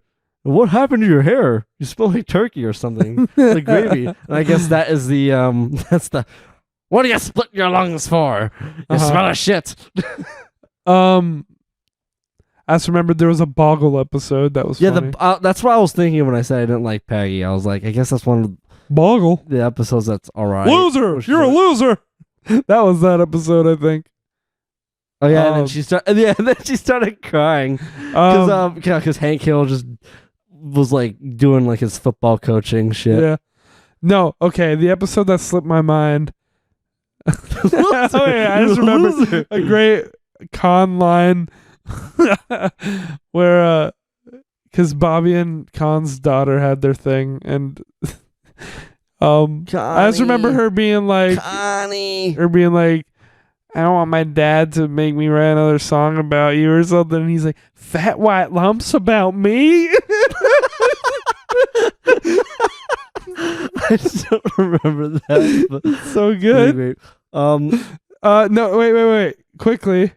The episode that I can't believe I forgot about, iconic, probably the most popular King of the Hill episode ever. That's my purse. I don't know you. I don't know you. That's the first one I saw. And that's a classic one. Why did Bobby even start taking those? Oh yeah, because he was getting bullied, I guess. Yeah. Yeah, he was on his back. They made me eat dirt. They made me eat dirt. Oh. And then at the end, he like tries to kick Peggy in the balls, and she's like, I don't have balls. Meanwhile, like, it's still really uncomfortable for a girl to get hit there. Yeah. Not on the level of guys, but like, if you like get a good kick there, that would stop a girl too. Well, the episode was probably written by men. Well, I think I mean they get the point across, but I'm just like nitpicking at this point, honestly. But that's where like I guess like I liked Peggy the most was when like she came up to put Bobby in his place, which I thought was cool. Yeah, that's probably one of the most iconic King of the Hill episodes. Yeah. I remember when Bobby he started smoking and Hank oh yeah, smoking episode. The whole pack. I don't know, the smoking episode I don't think was very good. I don't really remember. That was around the time in middle school when, school's like, smoking is bad, never do it. Mm-hmm. You have one and you're gonna die. And that episode is what it kind of felt like to me. And I also remember when Bobby did like the steak eating contest at that one restaurant. He ate like a 50-ton steak or some shit. No, I don't know. What about the hot dog eating contest? And then like Bill actually has a talent, and then Dale just kind of goes up there to make fun of him, and then he actually ends up being a really good at hot dog eating. And he's just like, this thing is stupid. I don't remember. I remember might that not have one. seen it. Or how about when Bobby hangs out with Bill too much, and then he just becomes Bill pretty much. That made me sad for Bill. I'm just like, man, that dude's way too far gone. Okay, let's or the one where really quickly when Bill joins the fucking an acapella group, yeah, or whatever, and he ends up going AWOL from like his job. Mm-hmm. I thought that was really cool because like the whole time Dale is just like biting his tongue and he can't say how stupid it thinks, and then Dale's just like, no, Hank is just like, all right, Dale, I tried, have at it, and he's just like, really? Mm-hmm. Dale's dead. And he just rips into it. He's just like, Bill. It just shouts at him the whole time. All right, let's pin these two shows against each other now. Grim Adventures of Billy and Mandy and King of the Hill. Honestly, like, I wasn't feeling extremely excited about either of these compared to the last couple matchups. Yeah. Just in our discussion here. That's what I've learned talking about them both. But I do have Yeah. my vote. But I mean, I got my vote too. I know the show I just like a little bit more and remember more, so Yeah. Okay. 3, we'll get into it. 2, 1. King of the King of Hill. the Hank Hill. Okay. Yeah, we're going I King of almost the said Hill. Hank of the Hill. Hank of the Hill. I think that's a YouTube poop version of King of the Hill. Which, like I said earlier, this show makes for great YouTube poops. Well, as you just heard. Yeah. So what do you know? Fucking the shows that went up against King of the Hill and Futurama lost, and if anyone watched us, they'd probably be like, "Fuck you guys," because we put adult shows against kid shows and chose the adult shows. Wow, shocker. Yeah, whoops, sorry. I mean, that's why we didn't put Rick and Morty on here. Okay. The final matchup of the initial bracket, and then we'll do more like quick rounds after this to finish up the bracket. Yeah, because we already talked about Yeah, all these we've shows. talked about every show. This is gonna be. We'll probably have a lot to say about these. It's Ed, Ed, and Eddie Fuck. versus Foster's Home Big fuck. for Imaginary Friends. Oh, I knew this was coming. Actually, This sucks. I actually did the math as like right before you were saying. I was like, "This is what he meant." This sucks. Yeah. This fucking It sucks. sucks for you. Well, A little yeah, bit more it does. than me, but It does because Ed, Ed, and Eddie is fucking amazing. we'll have a lot to say about that. Probably like as much as we did about SpongeBob. possibly it's up there. So I guess and Foster's Home was like my personal fucking favorite as a kid for sure.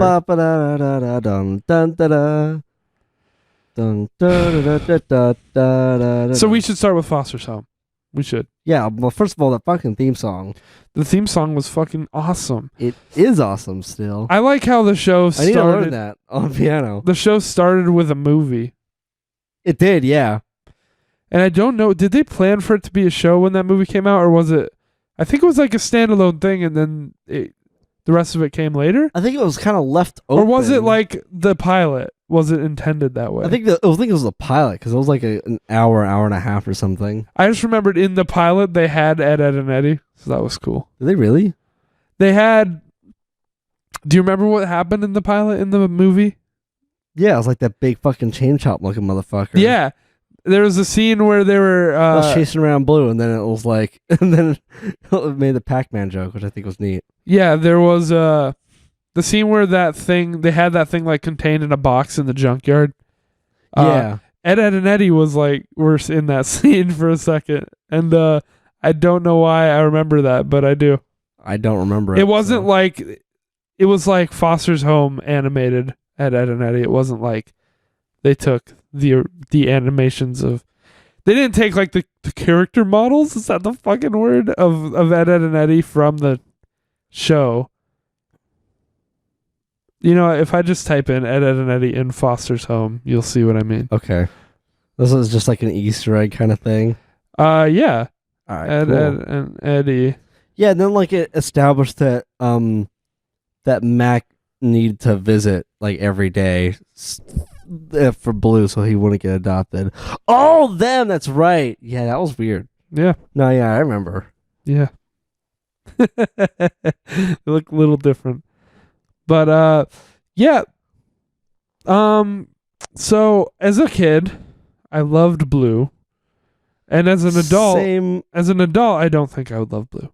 Same. I mean, I think probably my favorite character is still the one Mac. as a kid. Mac was my favorite. Not Mac. That was when I realized. That was when I grew up. Because I realized at a certain point that Mac Yeah. was my favorite. No, Mac is cool, but like, I think my favorite's still Wilt. Fair enough. I love him. Good Wilt hunting was good. I love that. He's such a good boy. But that's the thing. Blue was my favorite for a while, and then I feel like the day I turned And then I like Frankie a certain lot. someday I realized that like Mac's my favorite now, and I felt like I grew up a little bit. Just a bit, yeah. Because Blue's a bit of a shithead. Oh He's a yeah, little bit of a fuckhead, you know? he kind of sucks, but I named my favorite dog that I've ever had after Blue. So the show gets that. Can we just say like how lame of an imaginary friend Blue is in comparison to like everyone else in the home? Yeah, well, Even Mac knew that and did a better job the second try. with Cheese? With Cheese. No, Cheese was the original, wasn't Oh, was he? Yeah, I think so. Where the fuck was he? Wait, was he or wasn't he? I thought it was the second one. I forgot if fucking Cheese just like wandered there or how. I forgot how that happened. No, I think it was like a reveal because Mac was ashamed to admit that he thought up Cheese. Yeah, exactly. And But then at the end of the episode, he was like, it was like a reveal, and Blue was like, "Oh, yeah. you have me, and you thought up this piece of shit." Meanwhile, Cheese is like Cheese, though. the Fred Burger of Foster's home. He definitely was, and Cheese was when I first saw Cheese, I fucking laughed my fucking ass off. Same, but unlike Fred Burger, I probably couldn't stand him right now. If I watch this again as an adult. Do you say that? But I feel like the opposite, or at the very least, I wouldn't like either. Yeah, or like I don't know. I'll still like Fred Burger. Oh, their memory will just stay with me. Like I'll remember them being hilarious. Like I said, Bunnies. I And then they named drew the flaming bunnies on the fucking race car. I named a dog after a character in this show. Eduardo. No, Blue. Blue. You named the dog Eduardo. Blue. Yeah, BLOO. Wait, was that fucking dinosaur fucking purple dude named Eduardo or something? Yeah, Okay. That's what I thought. yeah, of course. He spoke Spanish. Yeah, that's why. That's why I was like, I thought it was that. Madam like, Foster was a great character. Oh yeah, she was a sweetheart. Oh. And I just she I was loved crazy, like too. in the cheese episode when she just walks past just like mac and cheese. Mhm. And like blue cheese. Yep. There are a lot of episodes that I do remember. There's a lot of good moments. It's hot in Topeka. The fucking rabbit looking You're not gonna say anything about it being hot in Topeka? I don't know what you're talking You don't about. remember that? I don't know what you're talking about. All right, you give me a Oh second. god damn it. Oh boy, he's looking it up. Because how don't you remember that? It's hot in Topeka. It was a thing. It became a thing. Okay, yeah, it's got uploaded 12 years ago, 2.3 million views. Just 2 minutes of this. As a cold front sweeps in, you can expect showers in Spokane. Showers in Spokane. Oh, that. Spokane. Temperatures are up there, and it's hot in Topeka. It's hot in Topeka. It's hot, hot, hot, hot, hot, hot. Hot, hot, hot, hot. It's hot in Topeka. So Yeah, good. I remember now. I didn't know That goes on for 2 more minutes. I didn't know it was Blue saying that when It's you were hot in saying that. Topeka. No, yeah, I think the show like pretty like perfectly encapsulates like that's how kids talk to themselves when they're bored. At least that's how I do. Oh yeah. Ugh. That was fucking great. There were a few other good memes in that show. It was also interesting when Max just ended up getting a crush on Frankie. That's weird. It's a bit weird because like He was 10. he was like 11, yeah, No, he was 10. 10 or 11. I didn't He fucking know. was 10. Okay, well you know more than me. I do know. 11 Okay. just came to mind. Okay, This show gosh. was my show. I remember when Mouse. when Mac had a house party. Well, when he had a birthday party. So maybe he turned 11. Yeah, there you go. I don't know. But he went fucking crazy and got naked, and that was the one episode where he was like Blue. Yeah, And then Blue had to take care of him, I think. You know what Mac episode? got pretty fucked up. You know what episode that was like cool the first time, but they seemingly aired it more than any other episode, and I never cared about it. was when blue became the deodorant stick. Yeah. Brand deodorant. And like I liked it the first couple times, but they aired it so often. Was that just me? Yeah, I think They that was aired just that you, so but I much. do remember the episode. There was the Bendy episode. That was cool. Bendy. That was a good episode because everyone knew someone like that when they were a kid. Bendy was the imaginary friend who was a fucking asshole and who kept like fucking shit up and then blaming Blue for it. Oh yeah, and then like And then he'd be like, Bendy did it. yeah, and then like finally at the very end, Bendy like gets busted and he's just a crybaby. Oh yeah, no, like I'm what? No, what? Oh, I was just gonna say like yeah, Everyone knew a kid like that. Oh yeah, and like especially like if you don't, you were that kid. yeah, You asshole. the fucking piece of shit. We get fucking no. I'm just gonna be mean for a minute, but I'm just getting tired. Yeah, like I don't know. I definitely met a few kids like that in elementary school where I get fucking shafted. Oh yeah. And I guess that's also what it must feel like growing up with a sibling. Well, it depends. Yeah, I guess if it's like your younger sibling, Or like we were about the same age yeah, and they just constantly blame you. you did I forgot what that fucker looks like though, but I know the episode. I didn't forget what he looks like, but I'll show you. I guess I'll just think of this piece of shit every time I'm angry. Yeah, he was a yellow guy with black stripes, Still don't remember. and there you go. Oh, yeah, that fucker. Yeah, he was an asshole. He looks kind of like the Lorax. I mean, Yeah, he even looks like an asshole. if you shape him right, Bendy and the Ink Machine. Bendy in the ink machine. Yeah, I remember that episode. When Cheese fucking showed up, though. Yeah, Cheese was the Fred Yeah, Burger. she's rocked your world. And Cheese came before Fred Burger, if I remember correctly. I think you did, yeah. Like, I remember seeing Fred Burger and thinking of Cheese back then, too. And I swear, like, he crossed my mind, like, they copied Foster's Home. They brought in a character who's stupid and funny. The Fred Burger. Also, I love how Cheese's design is like, so his mouth is just like pretty much unhinged. I'm a lady. I'm Yeah. a lady. I have braces. They only brought him back, like, one other time. I feel like. I don't know. I don't even know if they brought him back. Also, can we talk about the art? Like how the backgrounds were like really like pastel. I just love the art. The and art just feels the whole homey. like the whole design of the home. It feels comfy to me. Oh yeah, like just the color palette too. I really love the show a lot. The show's a cozy place for you. Mm-hmm. It was definitely my favorite, and then Camp Lazlo came out, and I went hardcore phase into Camp Lazlo. And like those two were my favorite shows at a certain point, I'm certain.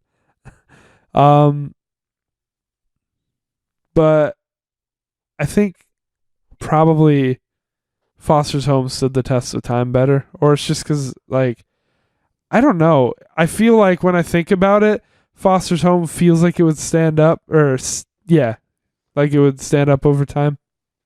Hold up is what I'm trying to say. Yeah, like there didn't really have anything that would make it like feel aged, really. I feel like Camp Lazlo could feel aged, but I don't know. I haven't seen either in a long time. I just watched that Topeka clip, and it's still pretty great. I would want to check this show out again, honestly, as an adult, and just be like, is it cool or is it like, oh god? I mean, Blue's voice was a bit rough to the ears. That's true. I knew but that. He is though. the roughest voice to the ears, other than Cheese. But like that's his point. Good Wilt Hunting was a great episode, Yeah. and Wilt was great, and so was Eduardo. I never cared about Coco. Yeah, Coco was just there. She was there to lay eggs so they could have whatever they needed whenever they needed it. Yeah, she was just there to be random, pretty much. She was plot device and she never talked. Coco! Yeah. So when they made like more Coco centered episodes, it was like, Okay, but why? yeah. Also, I was trying. Eduardo, I loved though. I had a shirt with Eduardo on it riding his tricycle, his little tricycle. Oh yeah. He's Eduardo's a fucking, just cute he's too. a cutie. He's adorable. I love him. He was supposed to be like the monster that was scared of everything. Yeah. Oh yeah, that's right. He was scared of Mhm. everything, but he was also big and strong too. Mm-hmm. Also, I was trying to talk about earlier, but you cut me off this time. That fucking that rabbit looking motherfucker. Let's talk about the other show. What? Okay. So that's what that feels like. Mr. Harriman? All right. Oh yeah, I didn't remember his name. He's I an remember. asshole. I remember hate him. thinking it was the best shit. Well, there was that one episode where his like embarrassing video got out of him being a good pet to Miss Foster or Madam Foster. Yeah. Hippity hoppity, like Hippity hoppity. that episode. Oh yeah, I remember. That's all I remember. Hippity hoppity, it's time to stop it. I don't remember anything else from him anyway. Yeah, he wasn't my favorite, but that was a good episode. I remember the pink elephant, the squeak toy. That was a fucking great episode. Clearly you don't remember it. No, I don't. But oh god, that was good. That was a good one. Okay. I guess time to move on. We can move on to Ed, and Eddie. All right, here All we right. go. The big kahuna, I guess. Yeah. Fitting out is the last step. The show that we're talking about. Yeah. So, oh wait, Foster's Home favorite episodes. Did we have any? There were a lot that I loved. I feel like Good Wilt Hunting is up there, but that's a special, so I don't know. I'd probably say that as well. Because I just love Wilt. I loved the pilot, of course. I like the haunted house episode, or the one where they were watching the horror movie, and it was a dark and stormy night. I don't remember too much about it. I just remember liking it a lot. I guess we covered a lot of episodes. I can't pin down a favorite because I can't remember them all extremely well right now. Mm-hmm. But okay, Good Will Hunting, we'll say for now. Let's move on to Ed, and Eddie then, where some of my favorite episodes are the Halloween and Christmas episodes again. Yeah, for sure, the Christmas episode. The It pretty much just did the Peanuts Jingle thing, Jingle though. Jangle. They did they made Eddie Scrooge. Yeah. And I think they made sure that even by the end of the episode, nothing was really learned. Right? I think so. I think he just ended up being an asshole by the end of it anyway. Yeah, because the whole point was that he learned something, but I think by the end he was still a dick. The best part of it was definitely a dickie. He still Make make these. God damn I it! don't know, I just remember him being sad and just walking Yeah, down by alone, and then he just sees the one bulb. Yeah, he puts the bulb in the tree. And it's just that small quiet moment just made that whole movie for me, and that's just what stuck out. The art style was so good. It's that show just really- that Ed and Eddie, but cleaner. Yeah, Honestly, it was just Ed, and Eddie adapted to snow. It looked so nice, and the lights on the 'Cause, tree. Yeah, no, I agree. I want to focus on that scene a little more before you keep going. Gotcha. I don't know, dude. No, I agree. When he put that bulb on the thing, and then who was it? Rolf or someone? Was it Double D? Double D. Who was like, "You've done something that's good for someone other than yourself," and he's just like, "Just put the stupid bulb in the tree. It doesn't mean anything." Yeah. He couldn't accept that he did something good. But also, yeah, it's pretty funny because he did allude, just put the bulb in the tree. What does that do? Yeah, but it was a good scene. I don't know. It was a great. It was scene. symbolic. I don't know what for because I haven't watched it in so long. It was just a quiet scene that was just kind of felt something good. that you do in real life. Just you see something, and you're just oh, Just fix it like really Yeah, it quick. just felt good. Yeah. And All then right, you can keep going if you want. I No. was just gonna say like the whole art style honestly was just a bit rough. 'Cause, Which like, was nice. yeah, well, it was great because it felt like cartoony. Like all the lines would be squiggly, and it's funny. Like I guess as a kid, just when you're a kid, you have like really stupid questions about the world. Yeah. And mine was like, how come in all these cartoons, if like they're hand drawn, how are they like all the same? Because like if you ever tried making a flip book when you were a kid, Yeah. you have a bunch of post-it notes. All your drawings would be slightly different no matter how fucking much you tried doing it. Uh-huh. And that's what I thought they were doing. Just like drawing really similar. So that's why like say SpongeBob also I was like, how the fuck is like he moving through the frames and not like changing?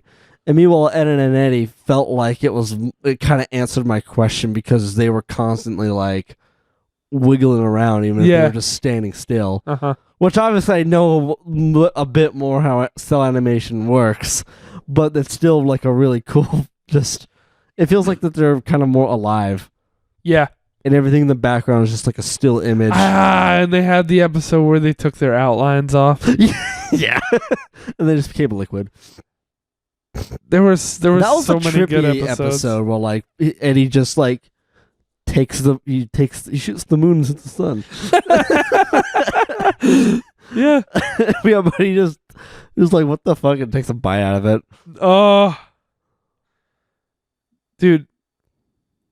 I don't know. So much to say about it. Can we talk about the movie really quick? Because I know we're gonna get there at some point. Sure. Just the movie like is so fucking great. The Big Picture Show. I think I'm putting. Okay, really quick. Is that what you're talking about? What? You're talking about The Big Picture Show. Is that what? The one we watched on YouTube. Yeah. Yeah, okay. The movie, the Ed and Eddie movie. What they go finding his brother. When Double D said sextant. Yeah. That was pretty good. Fuck. I'm just thinking now, SpongeBob movie versus Ed and Eddie movie. He's yawning, guys. It's a very big yawn. When you just boil it down to the movies, maybe SpongeBob.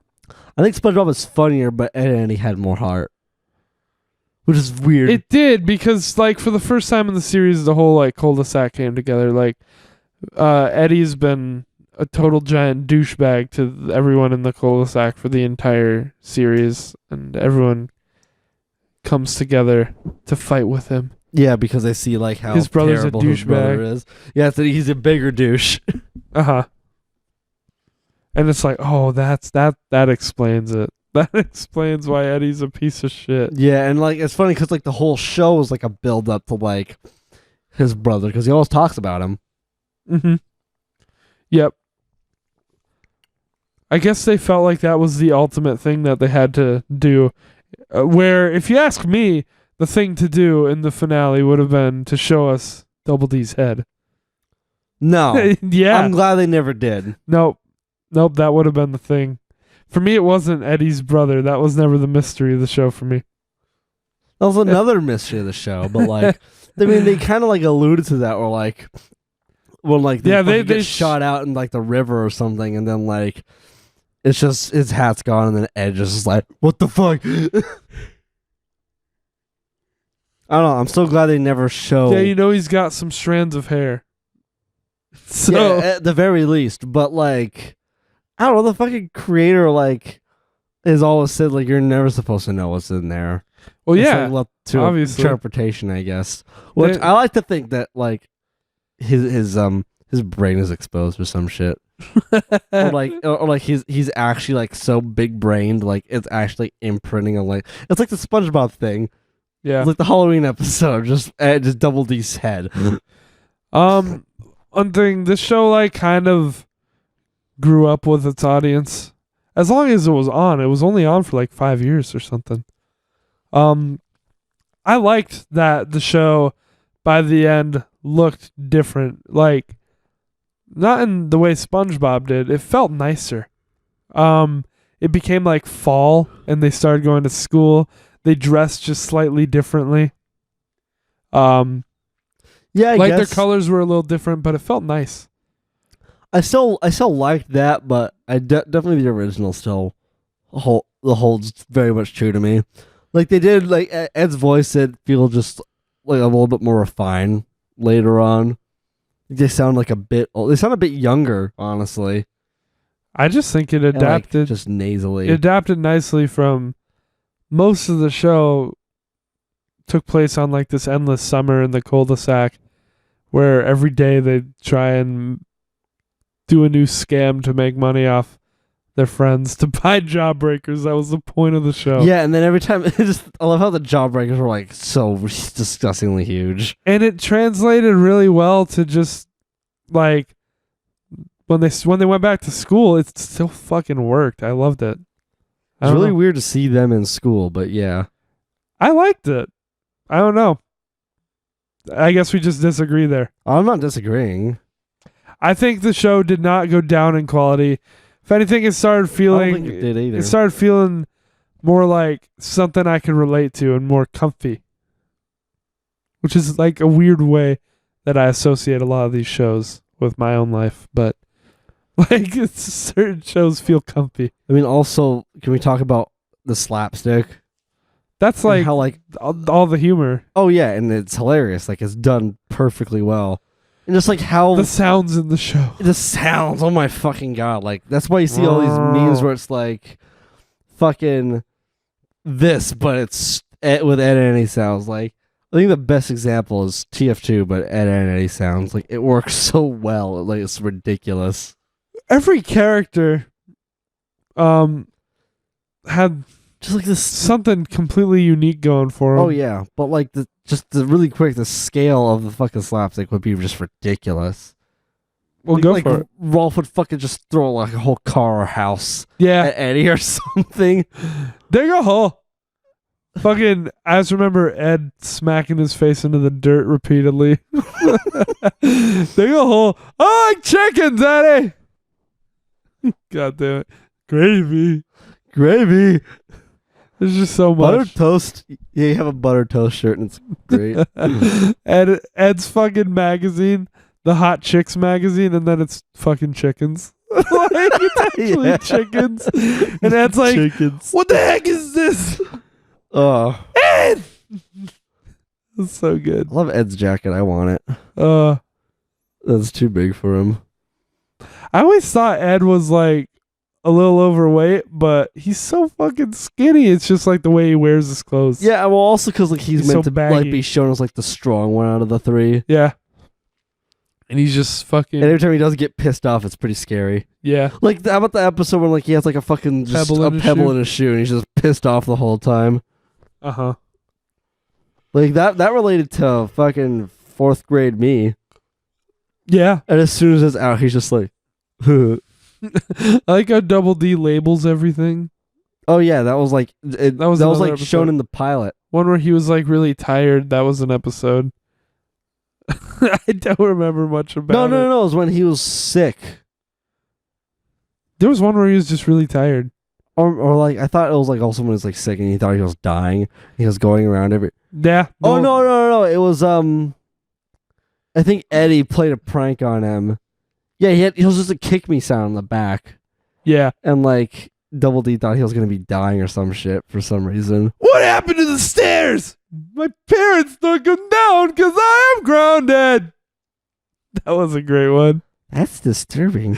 There's so many quotes. I like that. I was waiting for you to bring up that bit because that bit's pretty great. That was a great episode. I can't remember which episode it was aside from that. It was the one where Ed was grounded, I guess. There you go. Yeah. Sarah sucked. Don't tell Sarah. Sarah, don't sucked. tell Mom and Dad. Sarah and Jimmy sucked. I fucking I like Jimmy. nah. I do agree though. I was But never on board with either of them. wrestle with Jimmy. Yeah. I see. I always thought Saint Jimmy, so that's hilarious. Oh, But Naz was like the hot girl. Oh yeah, Naz is the cutie, and but like she didn't have a personality aside from that. everyone. Yeah, but Oh. she okay. but they developed her more as it went on. Because there was the episode where everyone was obsessed with her, but after that, like, she just kind of was casually like Kevin's girlfriend, because Kevin was the Pretty Chad. much, yeah. I mean, I love that But like, they had the motorcycle sounds every time Kevin was on his bike. yeah, That was great. but yeah, I don't know, that Naz being like the hot girl for that episode gave the rest of the characters development. you know, I guess. it was she was a tool for developing the rest of the boys in the show, basically. And then she was developed when their turn was done. Yeah. And then can we talk, like, just all the characters are great. Like, can we talk about Ralph. Johnny and Rolf? Rolf, not Ralph. Ralph? Rolf. Fuck Ralph. No. Rolf, I never liked as a kid, and now I think he's genius. Oh, yeah, like, God damn, I talked about an Outlast whistleblower, but, like, just fucking our friend David can do Rolf's voice, like, so incredibly perfectly. I've wanted a recording of it for so long, and I never have gotten it, unfortunately. It's upsetting, because, like, we both heard him do it, and Timmy's dad's voice. Yes! And it's like, we were fucking blown away. Like, He's so damn, that good. dude is talented at voice acting. Eddie. At least with Rolf specifically. Eddie. I should have gave him some lines because, like, I'm pretty sure, like, There was a lot of good Rolf lines. I'm looking for one on my phone now. Yeah, I think I okay. have it saved. Kevin was just Chad. Johnny and Plank. I had a soft spot for them as a kid. I don't know why. Johnny was Oh, Johnny's great. yeah. Johnny, Rolf, and Jimmy. That they had that Boy Scouts club kind of thing, whatever that was. That started being implemented after a couple seasons. Boy Scouts Club. Yeah, whatever the fuck it was. I can't remember. One really great episode was when they're all stuck in the wall. We talked about that. Oh, yeah, we did. We did talk about that. I feel like we talked about that in original Outlast. Because we had an episode, or Outlast 2. We had an episode called Stuck in the Wall. And I know it was about your cat. but like, Yeah. I think we got there from Ed and Eddie, if I'm not wrong, if I'm not mistaken. No, it was there because it was an Outlast. Oh. And, we were going behind a wall. And I was like, oh, hope I don't get stuck here. That's where my cat was. It died. It was something. It was just a pretty random anecdote. I know we've talked about the episode where they were stuck in the wall, though. Oh, yeah, it was great. And just, like, all their stories on how they fucking got trapped it was there. like the Rick and Morty fucking... It was like an interdimensional cable. yeah. But it was fucking Ed and Eddie. Yeah, just Ed's story was just hilarious. I liked the episode where they went into the Canker house. Was that the same one? I think it ended up having to do with the cankers, Okay. honestly. Yeah. Wasn't it Johnny's wall they were stuck in? Yeah, and then he was like going to bed and then, like they just busted a hole in the wall and he was like, tell me a bedtime story or something. I'm just remembering one where they were stuck in like a roller coaster that went through like a house of horrors, but I think it was the Cankers. Do you remember this one? Kind of, yeah. I don't remember too much about it, but I want to watch it. I want to remember it. You having trouble over there? I'm trying to look for I have a lot of safe shit, okay? Huh? I'm looking for the Rolf quote. Okay. Like I have it in a meme. I Okay. want to find it, damn it. Are you talking about the Life Has Many Doors? No. It's just a random, like, something that totally Rolf would say. Okay, I found it. It's just, your garden is overgrown and your cucumbers are soft. Like, I have it saved like that just to send that someone when I'm like, just fuck you. Oh, Rolf. Oh, Ed and Eddie. I don't even know why he'd say that, but he just did. How about the episode where like Rolf put the Ed boys to work? Ed boy, first of all, Ed boy. Ed boy. Where he puts them to work. Yeah, in his thing, in his farm, Yeah. and then he was teaching him how to peel potatoes specifically. This is a show that I would still watch. Absolutely, and it's still holds up. Yeah. Like, it's great. I would especially say those later episodes I was talking about. Yeah, I don't know. I guess we'll vote. And then we'll get to the lightning rounds of everything. Yeah, we'll speed it up a bit. Yeah, a lot of it. A lot of it. This one sucks. It's Foster's Home versus Ed, Ed and You know, I Eddie. honestly forgot what Ed and Eddie was up against. For anyone who forgot, yeah, including you. Okay, well, anyway. 3, 2, 1. Ed, Ed and Eddie. Because of course. Which sucks. Foster's Home, I would have fought for if it was up against pretty much anything else on this bracket, probably. Almost, at least, anything here. Honestly, like, I don't know, Ed and Eddie is like one of both of our favorite shows of all time.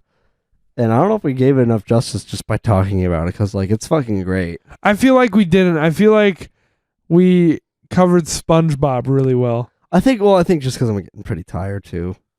All right, yeah, you are. I know, but I'm not. Well, I'm not saying like, oh, I'm like miserable. I'm just saying. Well, like, I'm just saying I'm not gonna blame being tired or not coming up with anything on being tired. I physically can't think as hard as I can when I'm tired. Okay. I just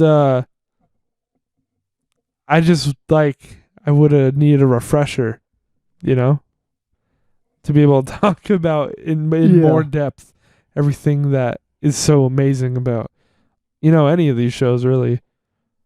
But SpongeBob's like ingrained in everyone's mind like no other show. Yeah. I feel like anyone who's our age right now. Okay, so that puts Foster's in the losers bracket, and we've talked about every show pretty much as we can. So let's get into it. The losers brackets we've got right now to face. Total Drama Island versus Fairly Odd Parents. I don't know how quickly you can answer this or if we'll agree or disagree. But are we just going to shout out what we're thinking? Like, Yeah. okay. 3, 2, 1. Total Drama Island. Total Drama Island. Okay. Me too. That was a bit tough. I had to think about that for a second. So TDI. Billy and Mandy versus Foster's Home. Well, that one's rough. It's not rough for me. I think I know which one you want to vote. Yeah. Yeah. So we'll go 3, 2, 1. Foster's Adventures of Home. Billy and Mandy. Well, I don't know why you want us to argue about it. I'm just, We're pretty far into this, but well, I mean, I'm not giving up this one. I'll say that. well, fine, then you can have it. But I want to hear You why can you have it. would say that. Well, because I thought we were just voting which ones first came to mind. Huh? And I thought we were voting like the ones that, like, okay, this is what we think should keep going. I don't believe you could move me on this. If you could I don't actually, believe I could either. like, do you really think you have arguments for Billy and Mandy over Foster's Fat Home? Fred Burger. Yes. Really? Yes. Nice. I've got cheese. Okay. I've got mac and cheese. We got mac and cheese. I've got blue fuck. cheese. Fucking fight me. I got frozen yogurt. I've got Bendy and Wilt. I got nachos. The characters I like mint. the characters in Foster's Home on their own easily outweigh Billy and Mandy. I'm like, in my I know head. I'm not gonna move you on this, and I'm not like feeling as strongly about it as you are. Okay. So you can have it. Cool. But I just from my general experience with both the shows, I think I was just laughing and having a better time with Billy and Mandy. Like if one of those shows were on, I guess, and I had a choice of picking them, it would be Billy and Mandy for me to watch, just because I remember. If I was gonna watch one now, especially, I would still go with Foster's Home. I don't know, man. Let's okay, that puts Fairly Odd Parents versus Billy and Mandy. I'm going Billy and Mandy. Wait, what? Fairly Odd Parents versus Billy and Mandy. Oh, Billy and Mandy, yeah. Okay. So Fairly Odd Parents is the worst show here. I think so. Makes sense. Okay. Then Billy and Mandy, I guess. And Total Drama Island versus Foster's Home. This one I'm more willing to go either way on. So am I guess. I'm having a bit of trouble thinking which one I prefer to watch. I think I prefer to watch Foster's Home. Would you? Yeah, I think so. Really? So if this was just up to you, Billy and Mandy would be like above all this. Yeah. That's weird. All right. It was like one of my favorite shows. Since that's not the matchup, then I'm going to say But I Foster's just Home. don't remember a lot of it, I'm sadly. gonna say Foster's Home. I wrote Fooster's Home. First. And then Total Drama. And then Billy and Mandy, and then Fairly Odd Parents. Cool, that's our losers bracket. And for our winners bracket, these deserve more in-depth discussions, but we don't have a lot of time, so let's just try and agree on these. Oh boy, that's gonna be tough. We've got SpongeBob and King of the Hill. That's a fucking matchup. It's a weird matchup, but it's easy for me. It really is. I thought it was going to be hard for a second, but it's got to be SpongeBob, man. Yeah, it's gotta be SpongeBob. It's got to be SpongeBob. Okay. Sorry, Hank, but It's got to be. And Futurama versus Ed, Edd and Eddy. this is rough for me. That one is rough. Oh, this one's rough for me. I mean, these are like pretty different. That to one's compare rough. To. I'll go with whatever you go with. Don't put that pressure on me. I think Ed, Edd and Eddy is the best kids show here for sure. Absolutely. Yeah. And I think Futurama is it's like as good as Rick and Morty. It was Which is probably the best like adult cartoon. It's like, yeah, it probably is. Those two are the best adult cartoons in my opinion. I feel like this. I feel like if we have more time, this could use a bit more comparison. It could definitely, but Could benefit from that. by covering each one in depth the first time around, we've spent a lot of time here today. Yeah.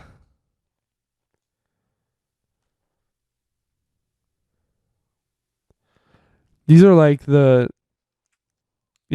are both top tier. They're really both top tier. And they're just they give me different things. They What do I definitely want? do. Like, I don't know, they're both funny and like they can both give me feels. Mostly I have to go to the movie and the Christmas special for that for Ed and Eddy. And in Futurama I just get them randomly. Maybe this is just like maybe I would regret this later, but like something in me is saying Futurama. Honestly, Same. Okay. But I don't know. I might regret it later. Yeah. Just okay. If I were to watch it now, I wouldn't have a better time. By the way, when we said at the beginning, like one of these is like both of our horse in the race, and it's like the same show. We were talking Ed, Edd and Eddy. Yeah, not Futurama. So I guess, fuck, just talking about Futurama. I just got myself high on Futurama when we were doing this bracket. I guess same. Like I have the need to watch it again. Mm-hmm. Are we going with that? What do you think? Yeah, I think we'll go with Futurama. I'll probably regret this. Okay, we'll go with Futurama, which puts King of the Hill versus Ed, Ed, and Eddie, and I'm going Ed, Ed, and Eddie. Ed and Eddie. So, Then we get a really interesting matchup. it's sad. Ed, Ed, and Eddie didn't win our bracket. Yeah, I mean, I feel like it would if you ask us another day. And It still wins in our hearts. if it was against just kids shows, it lost to Futurama.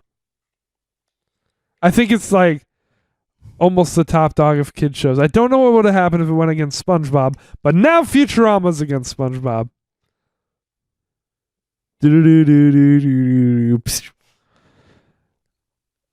Oh, also I forgot to talk about the theme song for Ed and Eddie. God damn I it. can't whistle.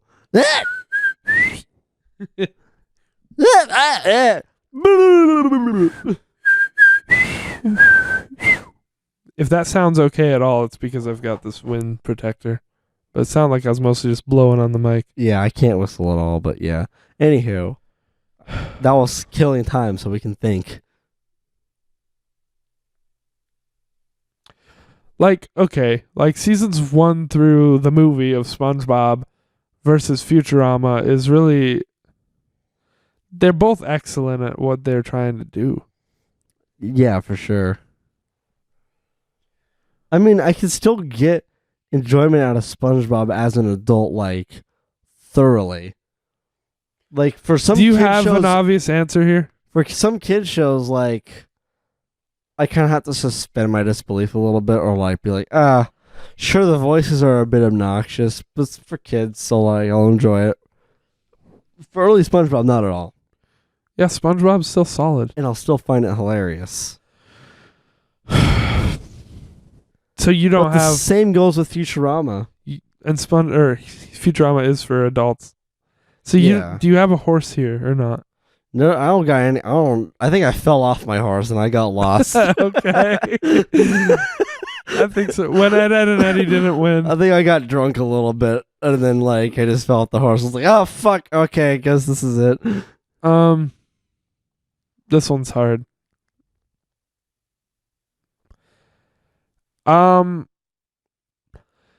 Strictly because I remember so much more SpongeBob. When I was thinking about Futurama, I can't remember as much. As like, there's a lot of episodes of Futurama.